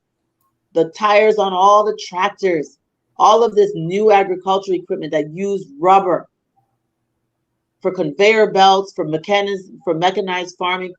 Firestone was the catalyst for mechanized farming in the United States. That makes America one of the greatest agricultural producers in the world. It's Firestone. We don't even grow our own food, but because of the sweat of our people, America has become what it is. This is so important. Roosevelt didn't go to Liberia for any other reason than he understood what this nation plantation was doing for America. And we still don't feel that with this some say stepchild, we still don't feel that important to America to depend on us, but we think it's the other way around. It's ignorance, right? It's people not knowing. It's not about how we feel, it's what we don't know. When you don't know something, you just don't know it. Mm-hmm. We all just wake up and see the world as it is. We don't know what happened before we were born. None of us were around then. And nobody tells us what happened before we were born with any seriousness. And we don't read all the time as we should. These things are documented. Mm-hmm. Like you said, here's another picture of Roosevelt in Liberia. You see he's in Barclay Liberia. Driving him. Yep. Edwin's driving him. You see it. He's in Liberia. He's getting what he needs. And then the minute after World War II is over, the United States, now that's been taken care of, looks like continues to exploit Liberia. And then once it has no use, discards the country. We just need to understand that so that we don't have this mythological view, this rosy view about how things came to be. Wars, even positions on wars, are not driven by morality. People make positions on war based on their national interest, not morality. We like to say, oh, America was doing this for fight for democracy and freedom, yet was doing Jim Crow at home.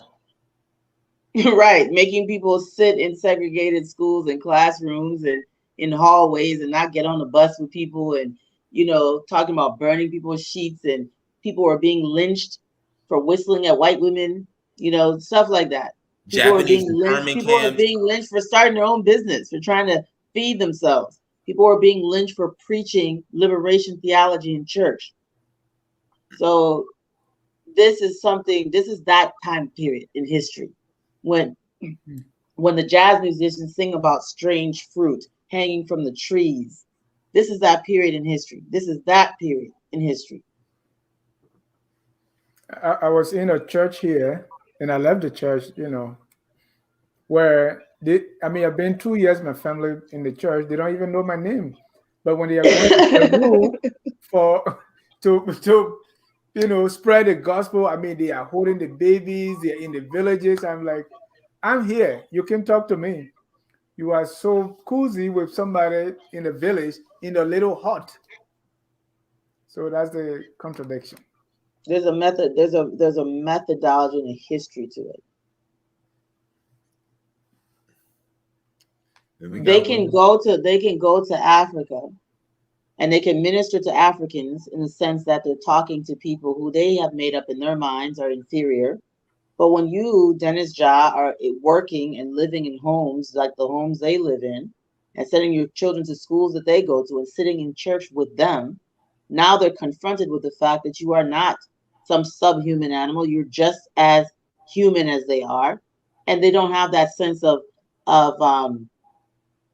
importance, of benevolence and almost godlike arrogance that they have when they go to Africa. Because in Africa, they're almost worshipped. You're not looking at them that way. You're looking at them as just another human being.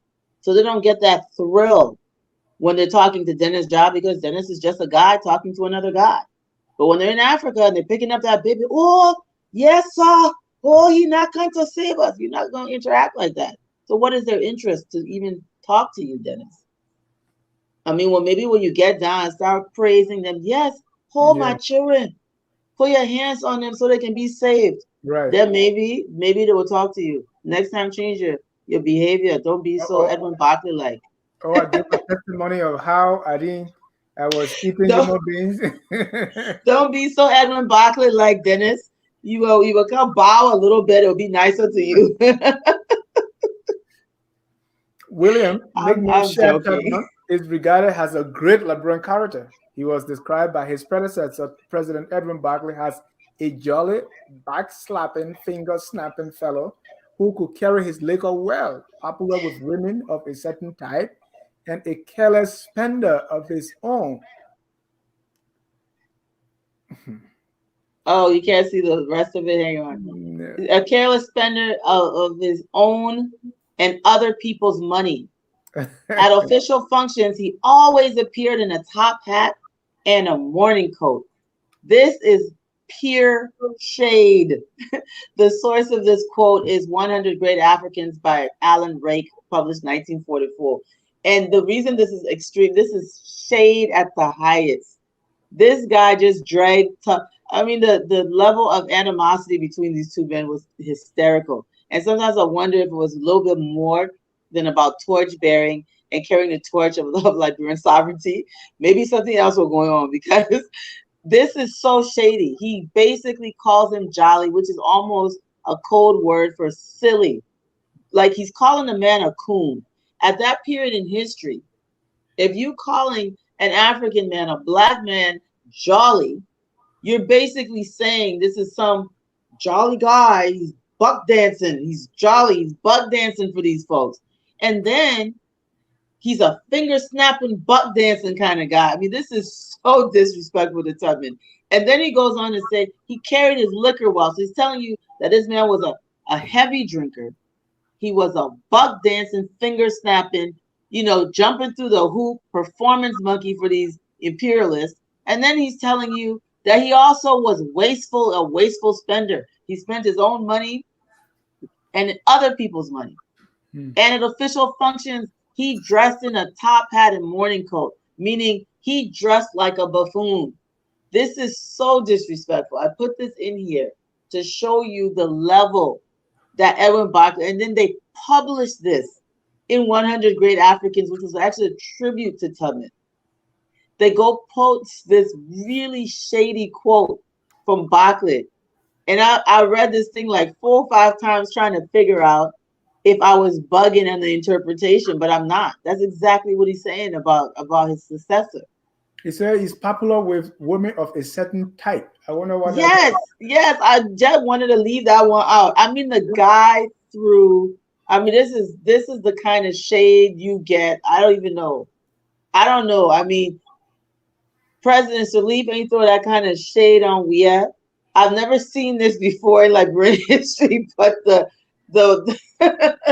the situation between these two men, it is just funny. Yeah, Edwin didn't like him. Edwin didn't like him. Edwin didn't have a lot of respect for him. And you'll see in the next slide what ends up happening because becoming there was a term in Liberia calling people Barclays. If you were a Barkley, it didn't mean a part of the Barkley family. It was like a political opposition idea, and it became popular that they were always looking out there. They had these public relations officers running around Liberia. They called them PROs. They were like spies. You could be Yeah. sitting down in a restaurant, and there could be somebody at the next table who was an undercover PRO for Tubman. And if you were saying anything against Tubman or saying anything that sounded like he supported Barkley and his opposition group to Tubman, they would go and report you to the president, and you could be sent to Bella Yala. You could be dealt with. You could lose your job. Some consequences, terrible consequences, depending on the gravity of the offense. Because after this point, Barkley, when he realizes Tubman is doing all of this, what he considered to be bug dancing for America, and really had dropped the torch and started dismantling the legislature, dismantling the judiciary powers, and was really becoming what people like to call an imperial president or a dictator. Barkley then becomes the head of the opposition. Next slide, please. Yeah, Carl, let me tell you because this is new to me, and I'm glad you brought this up. This Mm-hmm. is what me and some other people have been taught, and it happened when President Weah came to power. That what Mm-hmm. happened between Tubman, that's what I was alluding to in the beginning, was actually Edwin Barclay handpicked Tubman so that Tubman can become his puppet. And then when Tubman started knowing better, that's how the fight started. So this is No.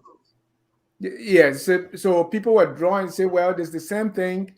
President Salif is the one who is behind Weah, and so when No. Weah become president and start getting smart, Mm-mm. they're gonna have the It, problem. it it's a wrong assumption because the context. I understand why they would make that assumption because Barkley was really riding Tubman, but you have to look at it in the context of what was happening at that time period. And I also was under the impression that Barkley handpicked Tubman, but he didn't. Tubman was picked because he was Firestone's lawyer. Liberia had become economically annexed at this point. It was a Firestone state at this point. It was a Firestone republic. And so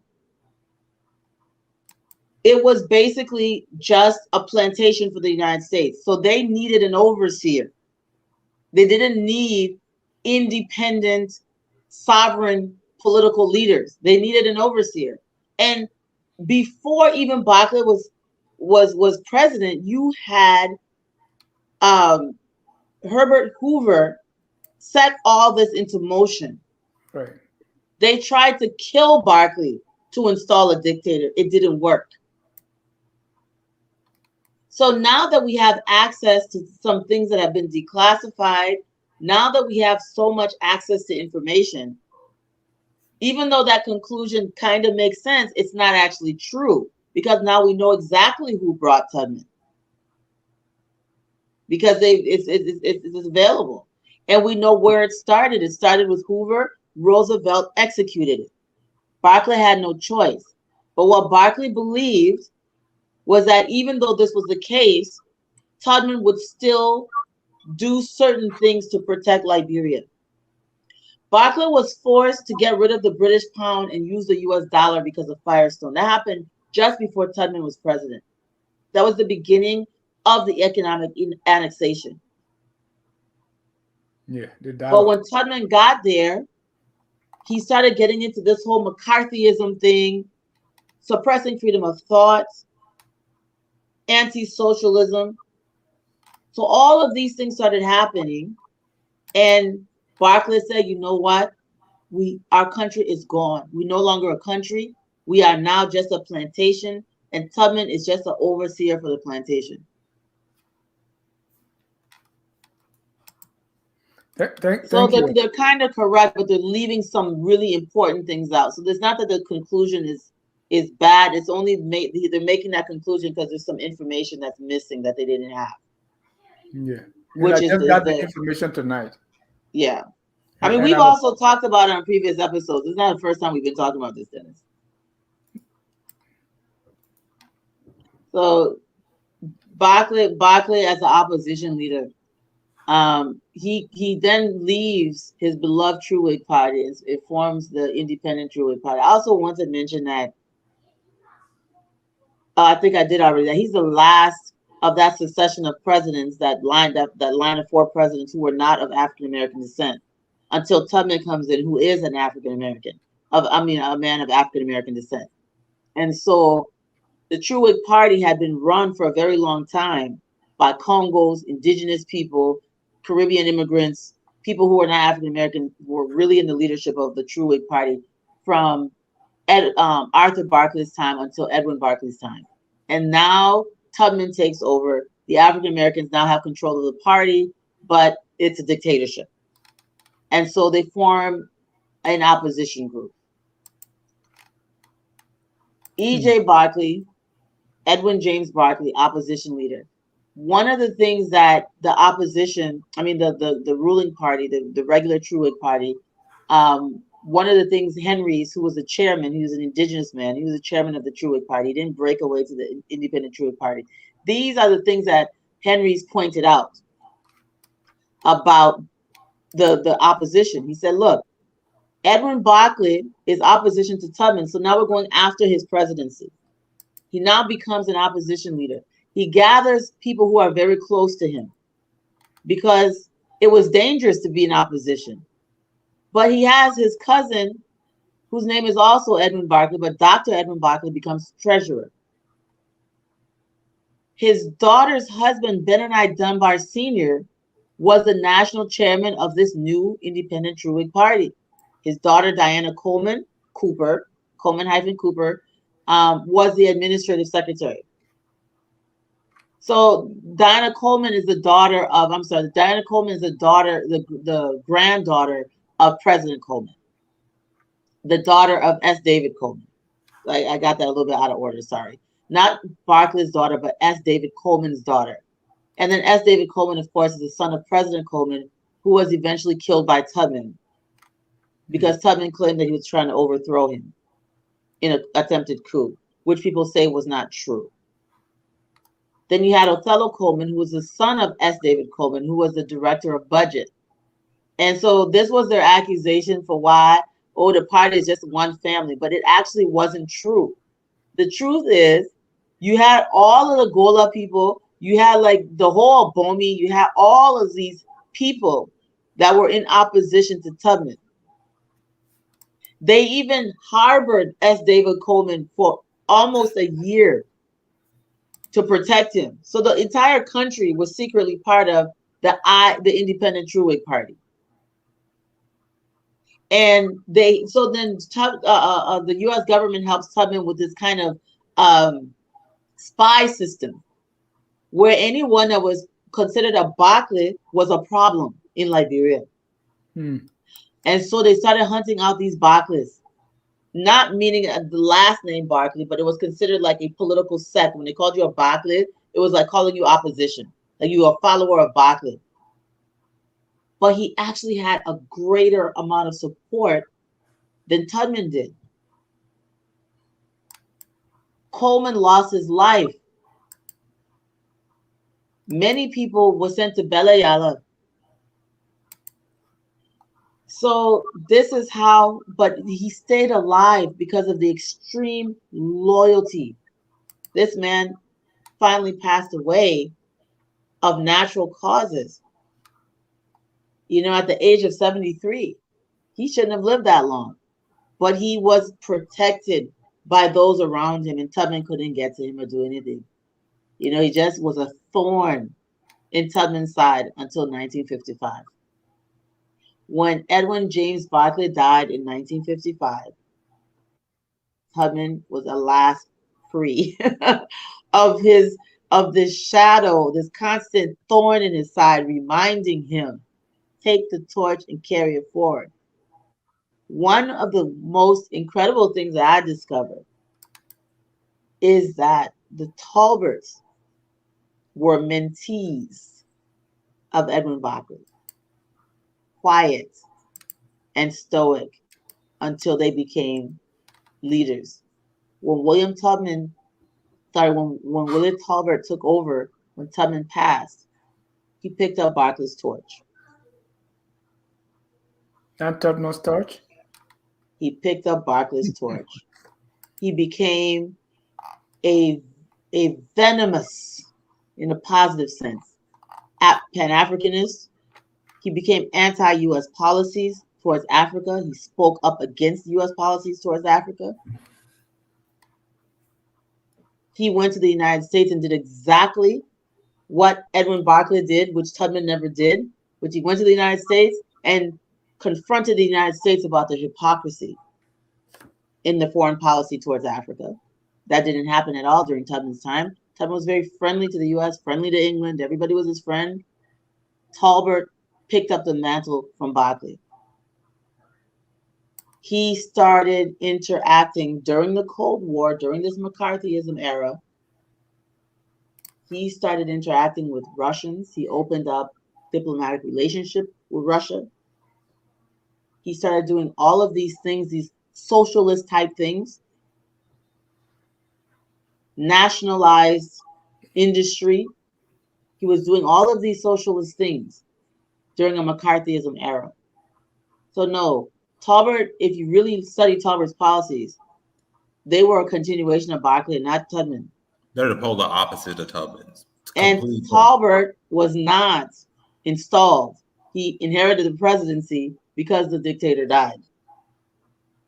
And not saying that Talbert didn't do many, many things as far as building infrastructure and bringing in foreign investment. I mean, Talbert, during his 27 years, accomplished more than, as far as Tubman, during his 27 years, accomplished more as far as infrastructure development because he had the full cooperation and backing of the West. He did a lot. I mean, he built all of the government buildings that we never had in Liberia. He did so much road projects. You had bone mines, you had Lamco, you had so many things. So I'm not saying Tubman didn't do things. He did wonderful things.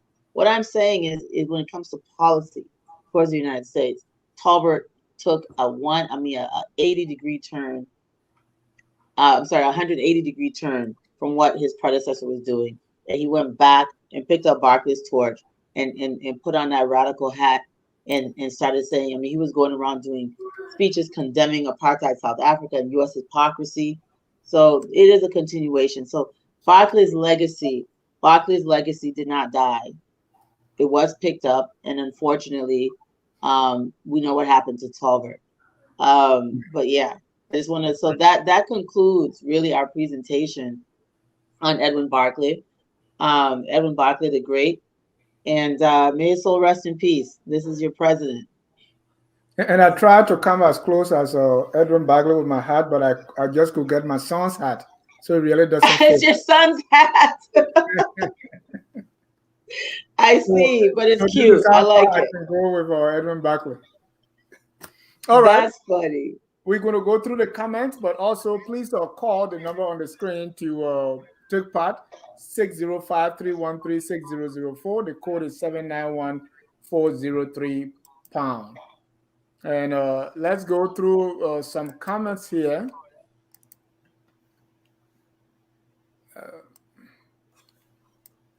This is eye-opening, Edwin Barkley. The first question here says, where is that? Jimmy Wick said we cannot fix the problem if we don't know the problem. That's why. Okay, so when you said the first black guest, what do you mean? Barkley was the first black guest, but you clarified that later on.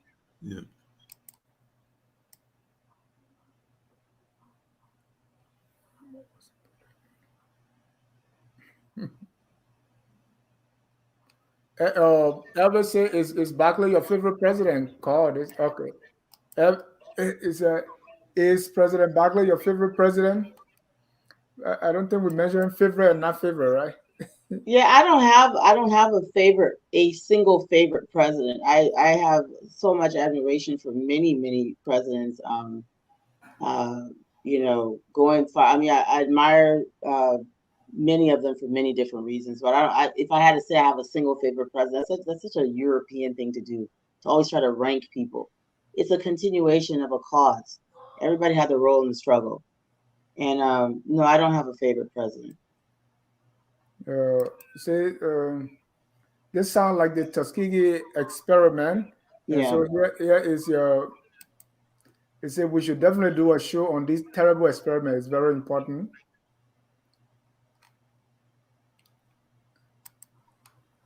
The cockroach say you are right, Dennis. Also actually witnessed similar cruel and unusual torture as means to force extract hot taxes from the natives. And Elder Cockroach is one of the I think for those of who Mhm. watch the show live, he's the most elder. He's the senior man watching us. So always appreciate you watching Elder Cockroach. Uh, Yeah, the AFL atrocity, not abuses, were very different. It started getting worse under Tubman, much worse under Tubman's era. and Tubman face we're looking at, Elvis agreed that it's the poor fool. He didn't like the fool. That's why. No, it's the context. Starlet The Jeffrey. context of what was happening at that meeting. Jabari, to what you were presenting, some black Americans in Harlem wanted to go and fight for Ethiopia in Africa. Some Tuskegee airplane pilots did go there. Yeah, and it wasn't just in Harlem, it was all over the country. All over the United States, African Americans volunteered to go fight for Abyssinia, is what it was called at the time. Mm-hmm. And a lot more would have went, but there was a clause that said that if they did go, they would lose their American citizenship. Stella continued, Liberians are so blindsided, even with this current ambassador, they are thinking that he's there to rescue them, but he's just another colonizer. Mm-hmm. A Liberians are self-appointed supervisor for black people. Belly Pingba, hi, my good friend and brother, Mr. Jai. Hi, Belly. Massa Cully, Liberian leaders are responsible for the suffering of Liberian in Liberia, not the United States. Shame on them.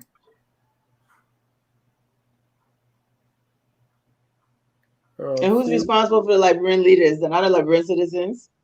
So Liberian people are responsible for their own suffering. Shame on you too, Massa. It was President Barkley's only assessment of President Tubman, and Tubman would do little to prove President Barkley wrong. Wait, let me see that. What did he say I again? He said it disagree. was He proved everything about Barclay right. I know, right? He was a darling boy. Man was doing a two-step shuffle. But I mean, it's like this goes back. I don't know where Jimmy Eastman and them are, but normally they'll come in and say, "What choice do they have?" I'm looking for Coach King or Jimmy Eastman to come ask me what choice they had. I miss y'all. Y'all come watch the show. He had the choice. He was doing the choice. He decided. I'm just looking for the comment that says, "What choice did they have?" Oh, waiting for. I believe President Tubman chose to do the two-step shuffle in the Charleston. That's what he chose to do. He chose to do the two-step shuffle in the Charleston. Okay. I believe President Tubman's fear of President Barkley fueled his dictatorial tendency, thereby setting Liberia on course for the Second Republic. Oh, so we can be dictator now because he got opposition? Is that what you mean, Vani? Opposition will always be there, but anyway, it's tough to. That's not what fueled it. We just explained that this man was the plot to install a dictator in Liberia goes back to President Herbert Hoover. Y'all making comments like y'all ain't watch the show. It's not about what you believe. It's about what we've been able to lay out and with evidence. So this is not why he was a dictator. He was a dictator because that was that was the plan, and to also relieve the presidency of having the checks and balances of the judiciary and the legislature. That happened under Tubman for the first time in Liberian history. So just come and watch the entire show from the beginning to the end. But this was not some reaction to Barkley. It was a plan. Save the state, long live, save the state, long live BIAO, long live FOL, Said it backwards. long live Truth Sayer. May the torch of our forefathers never be extinguished. And Save the State is contributed $10. Thank you so much. Save the State, which I also saw that BIO. Yeah, I was like, oh man. It's the same thing, yeah. Hey, thank you, STS. and more money coming in, $14.99. I like that amount. Thank you, Carl, Jabari, everyone, and Dennis for all the hard work. Liberians need to hear all this. As the frontier forces, many atrocity stories are one of the grounds most Liberians hate themselves for. And I know Carl will say, "Oh, you're projecting that," but this set the stage. Or I grew up fearing Army people up to today. I'm just wondering why. I'm just wondering why they don't say AFL. Why are they saying Frontier Forces? Why they don't say AFL? For me. You watch AFL do something, and then you say Frontier Forces. Why? Why not just say AFL abuse people? Because it's what happened, even in our lifetime. Well, somebody looking at the military just none of us alive saw Frontier Forces. So if it's the AFL, say Armed Forces of Liberia did this and this and this, because what it does is it distorts time frame. Yeah. And absolutely, military abuse people. Military abuse people terribly. And so did the Frontier Forces. But what I'm hearing from modern military abuses, I think it's far more extreme than what happened early on. And that's all. Because the testimonies from the different decades, it changes with time. It gets progressively worse. And it gets worse with Tubman. It gets even worse under Samuel Dole until we go straight up to war. So when we talk about abuse of military people, it gets progressively more brutal towards the citizens. And we could do a show about why that progression happens. Right. Who's training them, who's training them and for what purpose? Because African militaries, this is not unique to Liberia. African militaries, especially when AFL is trained now, it becomes an American trained military. African militaries have always been trained to subjugate African people for the benefit of the West. AFL is trained exactly how colonial militaries are trained. So when somebody does something, you be specific about what it was. Yeah. None of us witnessed Frontier Forces. We have to go by what was written about them. Right. The Frontier Forces. I don't think they're blaming Frontier Forces. The same military abuse continues till this day. I think that's the point here. The point here is, I keep saying Frontier Forces. I'm just saying AFL was reconstituted and trained differently in a very terrible way. So that's a different situation. And again, you're correct. It's military, but the military abuses that happen in modern times under the AFL, this is why the entire AFL was dismantled after the war. And everyone had to be educated before you could join the military. That's why you couldn't be in the army. You can't be in the army in Liberia. It's the only military in Africa where you have to be a high school graduate now to join the military. It's Liberia because of what happened in recent history. So every soldier you see in Liberia today is educated. There's a reason for that.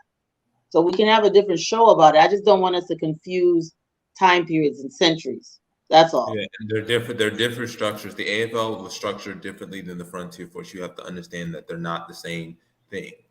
Yeah, so yeah, you're right, but you're correct about military abuses and things like that. Because clearly, Edwin Barkley dismantled them for a reason.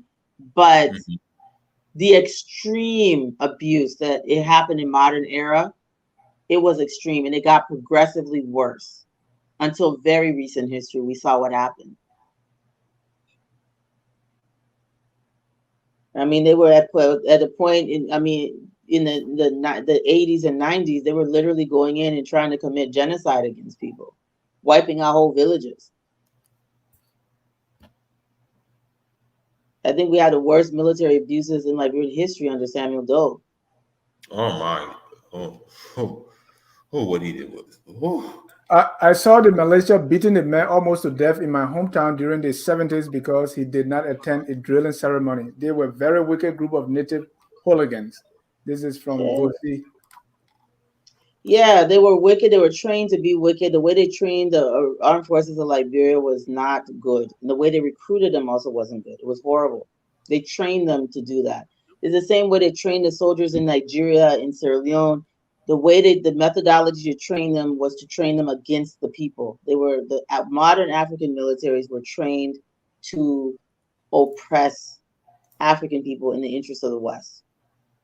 Yeah. You'll never see African military defending their country against foreign invasion. They're really trained and unleashed to abuse and suppress the people. But that's a different show. And it really is something that started happening in the 1950s, 60s. By the 70s and 80s, it was over the top. That's why you start seeing a lot of coups and other things. They became extremely, extremely violent. All right, let's get some calls in here. The first caller, Elvis Morris. Elvis, you're live. It's always Elvis. Elvis, you're live. Go ahead, sir. Yes, thank you, Mr. John. I have my phone muted there for a second, and thanks to your presenter today, both Jabari and Mrs. Formula. I wanted to. I think this has been one of the better presentations. All her presentations are great, but this one, I think it really had a stark contrast between who Barkley was and who Tubman was and later became. And I will go down the line of the Jimmy Eastman and the Mr. King who asked the question, "What choice do you have?" I won't go direct, but I would say, what didn't the end justify the means? Because at the end of the day, we said, we saw the most development in our country, even though the war kind of took all of those developments away during Tubman time, as we say. Those were the good old days, Mm-hmm. So maybe being that he kowtowed to the U.S., that brought a lot of money and a lot of development in the country as a whole. And maybe we benefited from it, especially not we, because I wasn't alive during his time, but those who were alive. But you could still see the benefited bridges. from it. Right. So that's when we was being, compared to Japan and Singapore, and we was one of the fastest growing economy and all of these great things when people brag about Liberia. That was the period of time when they bragged how we was doing so well economically, it was developing. So I want to know if she thinks that maybe the end justifies the mean in that regard. Not that I agree, but I like to play the devil's advocate. So I just want to juxtapose, what we have now, where maybe we're still kind of in, under U.S. influence, but we're not developing as rapidly as we were during Tubman's time. So that would be my question. Thank you. Thank you, and please jot that down, Colin Jabari. Let me take two more calls here. This one from Abraham Vinton, aka Riverside Pro. Mr. Vinton. Long time, bro. Yeah. Wait, before you talk, where were you when I was doing Basel 360? The whole show was about Riverside. Where were you? Yeah, I'm so sorry. I they headed too much on my foreign policy. I was just laying low and. Okay. All right. Go back and watch it. Okay. Yeah, but thank you very much for the presentation. I will go with the line of the brother that just called. I think Cisco was being a little bit biased as far as the Tubman Barkley thing. I think Barkley was I think Barkley kind of used the native people because I don't think he really meant development for the country, And Tubman was more like a globalist. Tubman realized that the war was a global entity. And cooperation was needed in order to foster development. And Cisco also compare the George right now compared to what Barclay did. Yes, back then we didn't need those international organizations. We didn't need too much of the aid because our people were farming. So Barclay was being smart. Yes, Barclay knew that, low-fat content was a bread basket, and those things that, like you say, and those other hands out, it wasn't as prevalent as it is now. But right now, after the Cold War, people have to take sides. You have to take sides. You can't disrespect the United States as Barclay did back then. If you do it right now, you become anti-American. You know what will happen to you. They black your age, you get sanctioned. The same thing that happened with the Soviet you talk about. Someone started aligning with the socialist movement, guy like Nicholas Ceausescu, people like Khrushchev from Russia. That's when he started getting into problems after the Cold War. So I think Tubman was the smartest of the two presidents. That's why the brother said we have more development under Tubman, as my father said, than Barkley. So that's my point. Thank you very much for having me. I enjoyed it. Thank you. Let me bring in the last caller for tonight. Ayume Julate Cassell.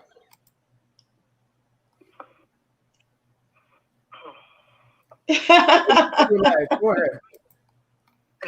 She coming with it. I listen, sis. Thank you, Paul. Thank you, Jabari.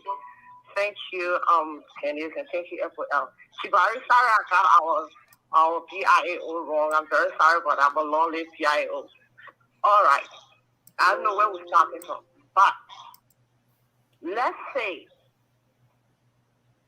I heard what the caller said about Barclay being better than Tubman. When we go into history, let's know that we're not looking for who's better and who's not better. We're looking for what mistakes were made, what method was successful, so that we can build on that or don't do it again. This is not a competition. And if we keep doing the competition side of things, the Crown people were better than the Geo people were better than the color people, it don't build a country. And for a country to stand, a lot of things happen, good or bad, and it will go back to history. Certain people will not even enter your house. So they're saying that our people have gotten used to, they made us to believe in the material side of development, the infrastructure, the tall buildings, the glass building, and that's the development our people look at. But let me just say this to our forefathers. What I've come to realize, they knew the importance of developing human resources. And up to today, when you talk to somebody, all our people talk about, the other country got roads, the other country got this. You can have all of those. If your human resources is undeveloped, you got nothing. And that's what people like Edwin Barkley, like Arthur Barkley, like Barnaby Warner, like Alan Benson, those people, the workers. Yes, if you go against the Western world, yes, your life will be in danger, and you must die. Whether you with them or not, you're going to die. Why not die doing something like that? And when you die, somebody will replace you. The good will always be replaced. The bad will always be replaced. So you can't be afraid of death. We're going to die anyway. So that was just my point. I just loved the story today. It was just, wrathful in it. And the fact that you were talking today, in a line with certain things, certain people believe. So they think, today is good. No, the history channel always said what is good because it's speaking facts. Thank you. So thank you, everybody. Thank you. We always appreciate you staying up this time all the way in Australia. Okay. Yeah, it's a day now. It's Sunday. Yeah, Sunday, 12:43 this afternoon. All right. Bye. The last caller is Madison Camus. Madison, your live. Quickly, please. Hey, how you doing, Mr. Dennis? Excellent. How you doing?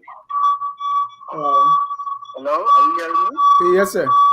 Just turn up while you're watching, so we can hear you clearly. Yeah, I'm on the fly right now, but I just want to see this really quickly. Okay. I just go. Thank you. It's good. I really love this channel, and I think Mr. Dennis, we have to talk about it. I'll call you later and speak about certain things that I want to do as a contribution to the channel. Okay. Having said that, I want to believe they have President Tubman govern a country. They have a significant impact on how it is today.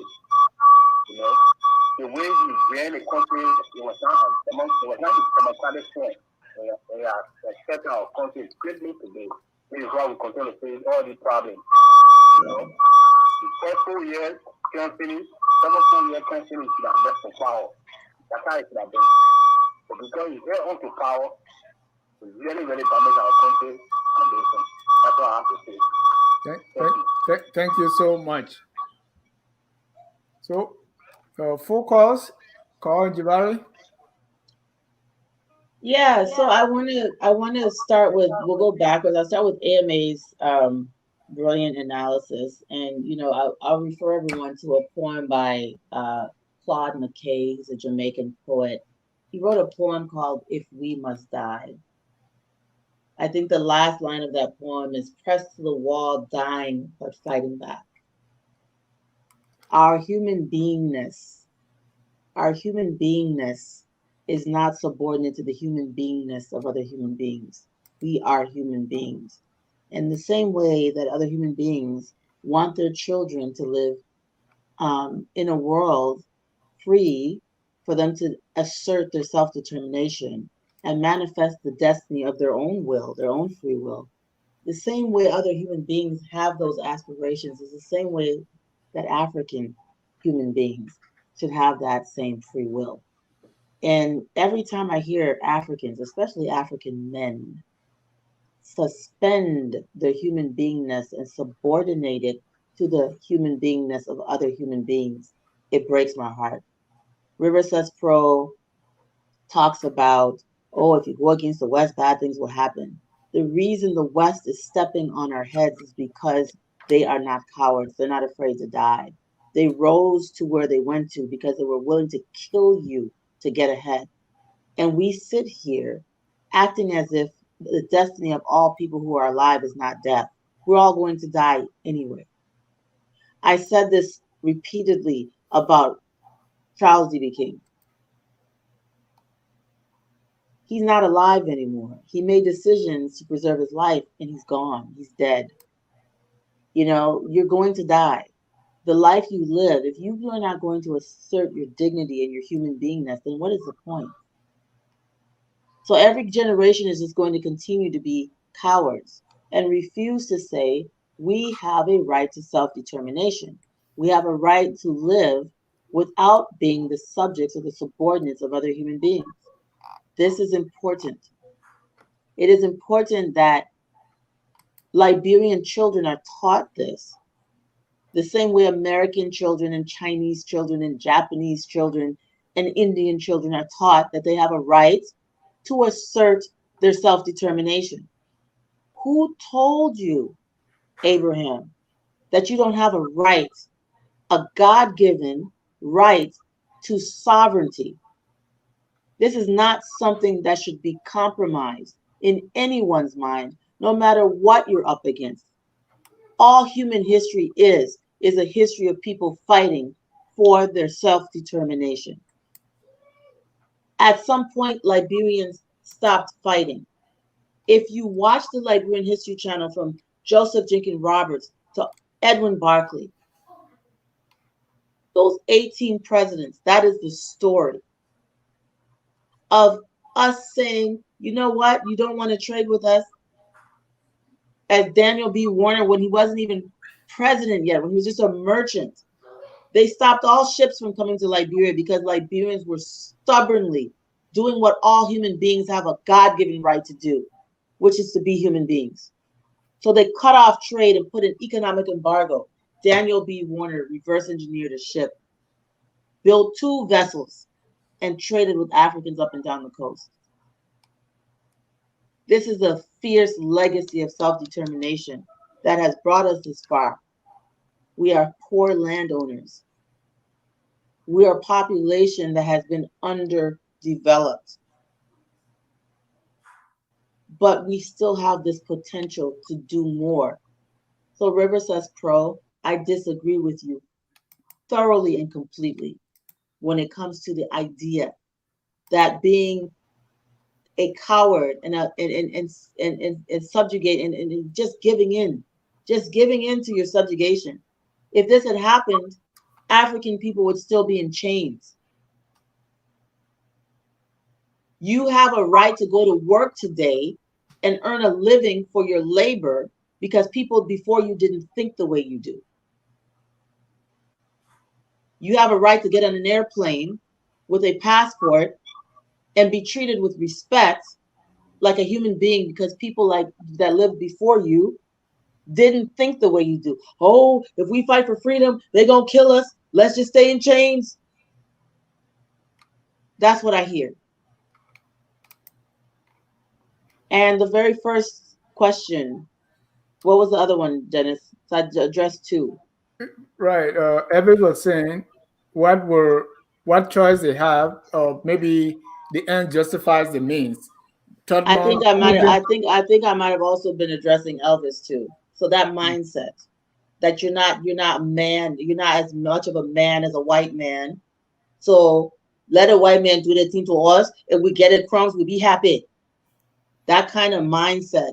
If the people before you had that mindset, you wouldn't even be in the United States, except that you'd be in chains.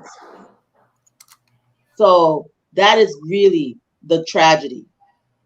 And that is really why we are the way we are.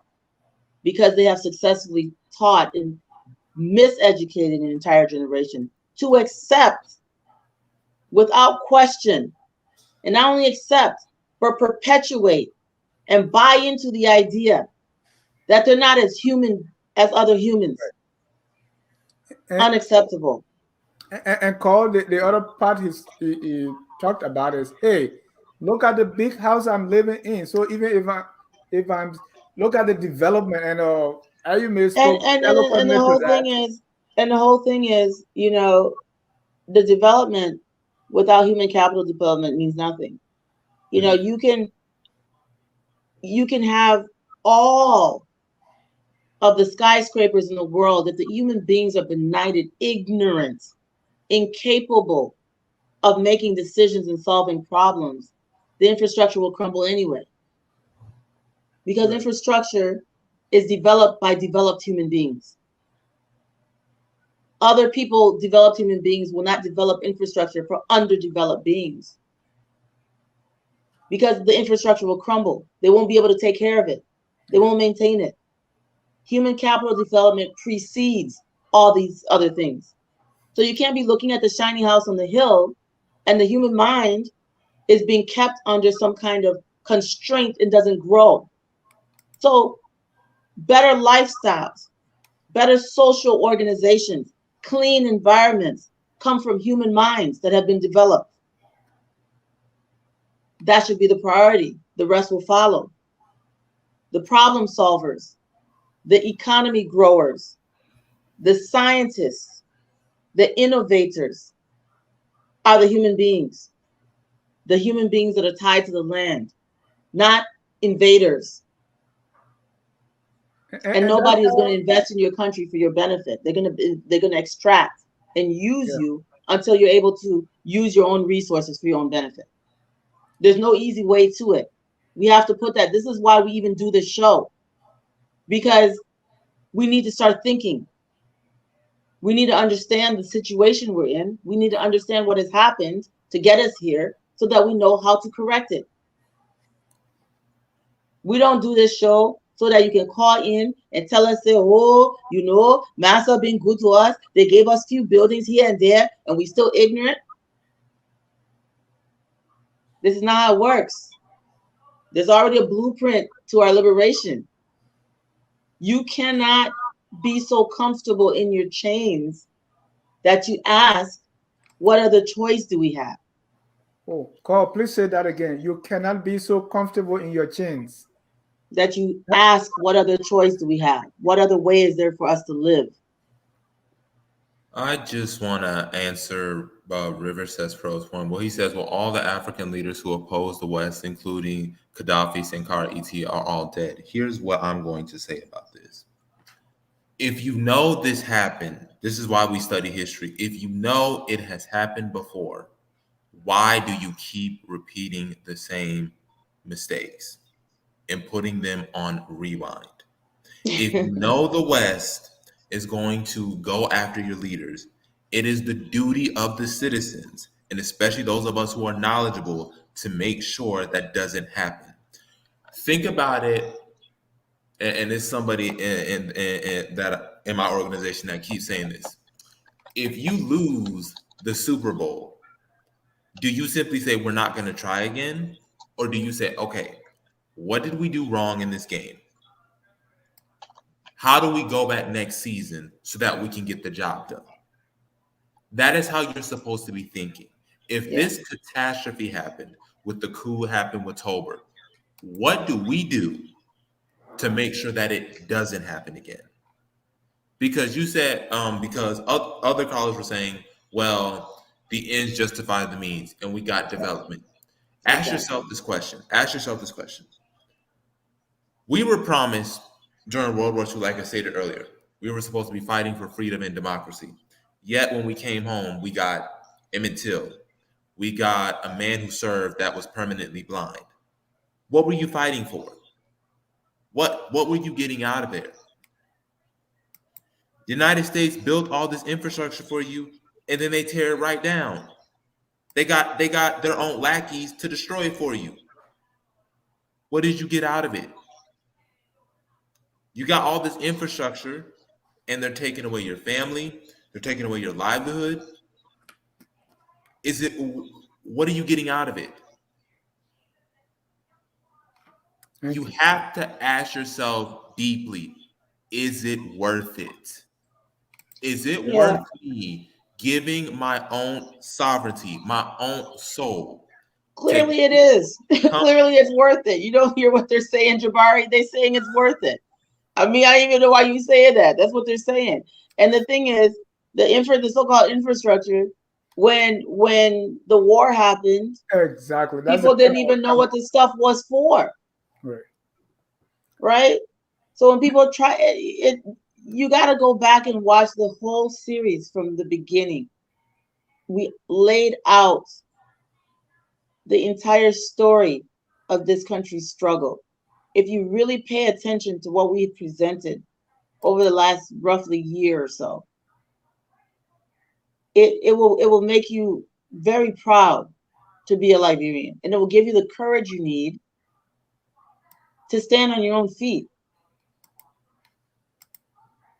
Right.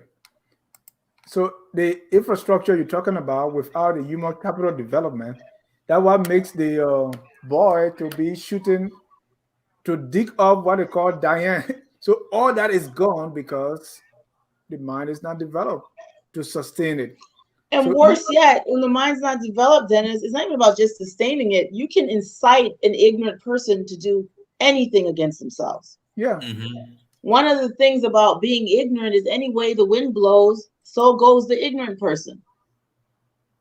You know, if you're miseducated, anyone can lead you and mislead you. People repeating the same song over and over again because they don't know any better. Thank you. Tomorrow, please watch us. We'll have the noonday presented by Priscilla Inanta at 1 p.m. We have On Point, 4 p.m. That will be a debate on current issues. And at 6, Hello Pastor, where we talk about issues in the Bible and the pastor answers some thought-provoking questions. Carl, Jabari, thank you so much for... Did we get the first question? Yeah, we did. We did. Who was the first caller? Elvis. And what did he ask? I can't remember. We answered it. He said the ends justify the means. Tubman.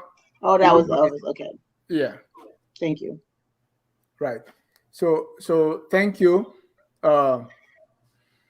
Keep watching the Liberia History Channel. Let's conclude, or let me get your closing as we wrap up. Jabari, let's start. We have to understand that things are not easy and things require hard decisions. And the thing you have to ask yourself is it worth it for your benefit? Are you benefiting for it? Is this where you want the country to be? Because if this is how you think the country should be, then I can't help you. I mean, good luck. Manage it, more power to you. But if you think this is not how it should be, and this is not how we should want to be. You have to be willing to ask, is this going to benefit me? Is this what I want? Is it worth it? And make those decisions. Right. I can't change the past. I can't go to Charles D.B. King and Edwin Barclay and tell them Tubman is going to sell the country down the river. I can't tell Charles D.B. King, you putting us in a terrible position. But what I can do is I can look at this. I can analyze it holistically and say to myself, okay, this is not going to happen again. I'm going to make sure with every bone in my body to the very atom, this will not happen again. Are you willing to do that? Good job. Thank you, Jabari. Carl, your closing words. Yes, so I had promised that I wasn't going to do any of the modern presidents meaning Tubman in going forward, just because I don't have the political correctness. I don't have the political correctness to present on anything so recent. But what I would like to do is I will present on Tubman from the angle of McCarthyism next week. McCarthyism. So anyone that understands the whole fight, the Cold War, the anti-communism, witch hunting, destruction of everything through McCarthy, that phenomenon, then you will want to tune in next week. I'm going to talk about how that affected, beginning really with President King. We spoke a little bit about it when President King said, we don't have any red people in Liberia, only black and white. What did that mean? That meant red meant communist. So we're going to talk about how the sentiment of McCarthyism was really one of the things that kept Tubman in power and kept him empowered by the Western world. And his wicked, actually his administration's wicked policies towards anyone who wanted to read books even that had anything to do with socialism. So we'll talk about Fambula and what Tubman did to Fambula just because of his freedom of thought. What was done to Albert Port just for reading books. I mean, so we're going to get into all of the witch hunting and the whole anti-communist sentiment that was in Liberia, which is really something I think a lot of Liberians don't know about. So next week, that's what we're going to talk about, McCarthyism, or maybe we'll call it McCarthyism, the Cold War, and the Liberian presidencies, or the Liberian presidency. So we'll talk about how these presidential policies affected Liberian people's freedom of thought. And then we had a whole group of false socialists who were introduced too. So there's a lot of stuff that happened. So we're going to talk about that. Probably a 2-part series. I look forward to that. Please. Thank you so much. Thank you, Jabari. Thank you, Carl, for the night. I want to thank our viewers and our supporters. People are even giving us money. Thank you so much. You know, the pastor then when they're preaching and they want to say, little is much when God is in it, right? So there is no amount that is too small to help us carry out this work. The work is very hard. Someone wrote me this week. I was so busy. Wrote me, said, "Are you okay? We didn't see you." I said, "This is hard." My colleague and Sunni has been on a well-deserved break, and people say, "Is there any problem? What's wrong?" You know, sometimes you do this until you are at the point of saying, "Please help." And so, for those of you who are watching, contributing, we really appreciate your time. Always watch Focus on Liberia, where we educate, we elevate, and promote all things Liberia. Until then, we end with our song that says, "We are all Liberians." Have a good night and God bless you. We are Liberians. Liberia is our home. Liberian people.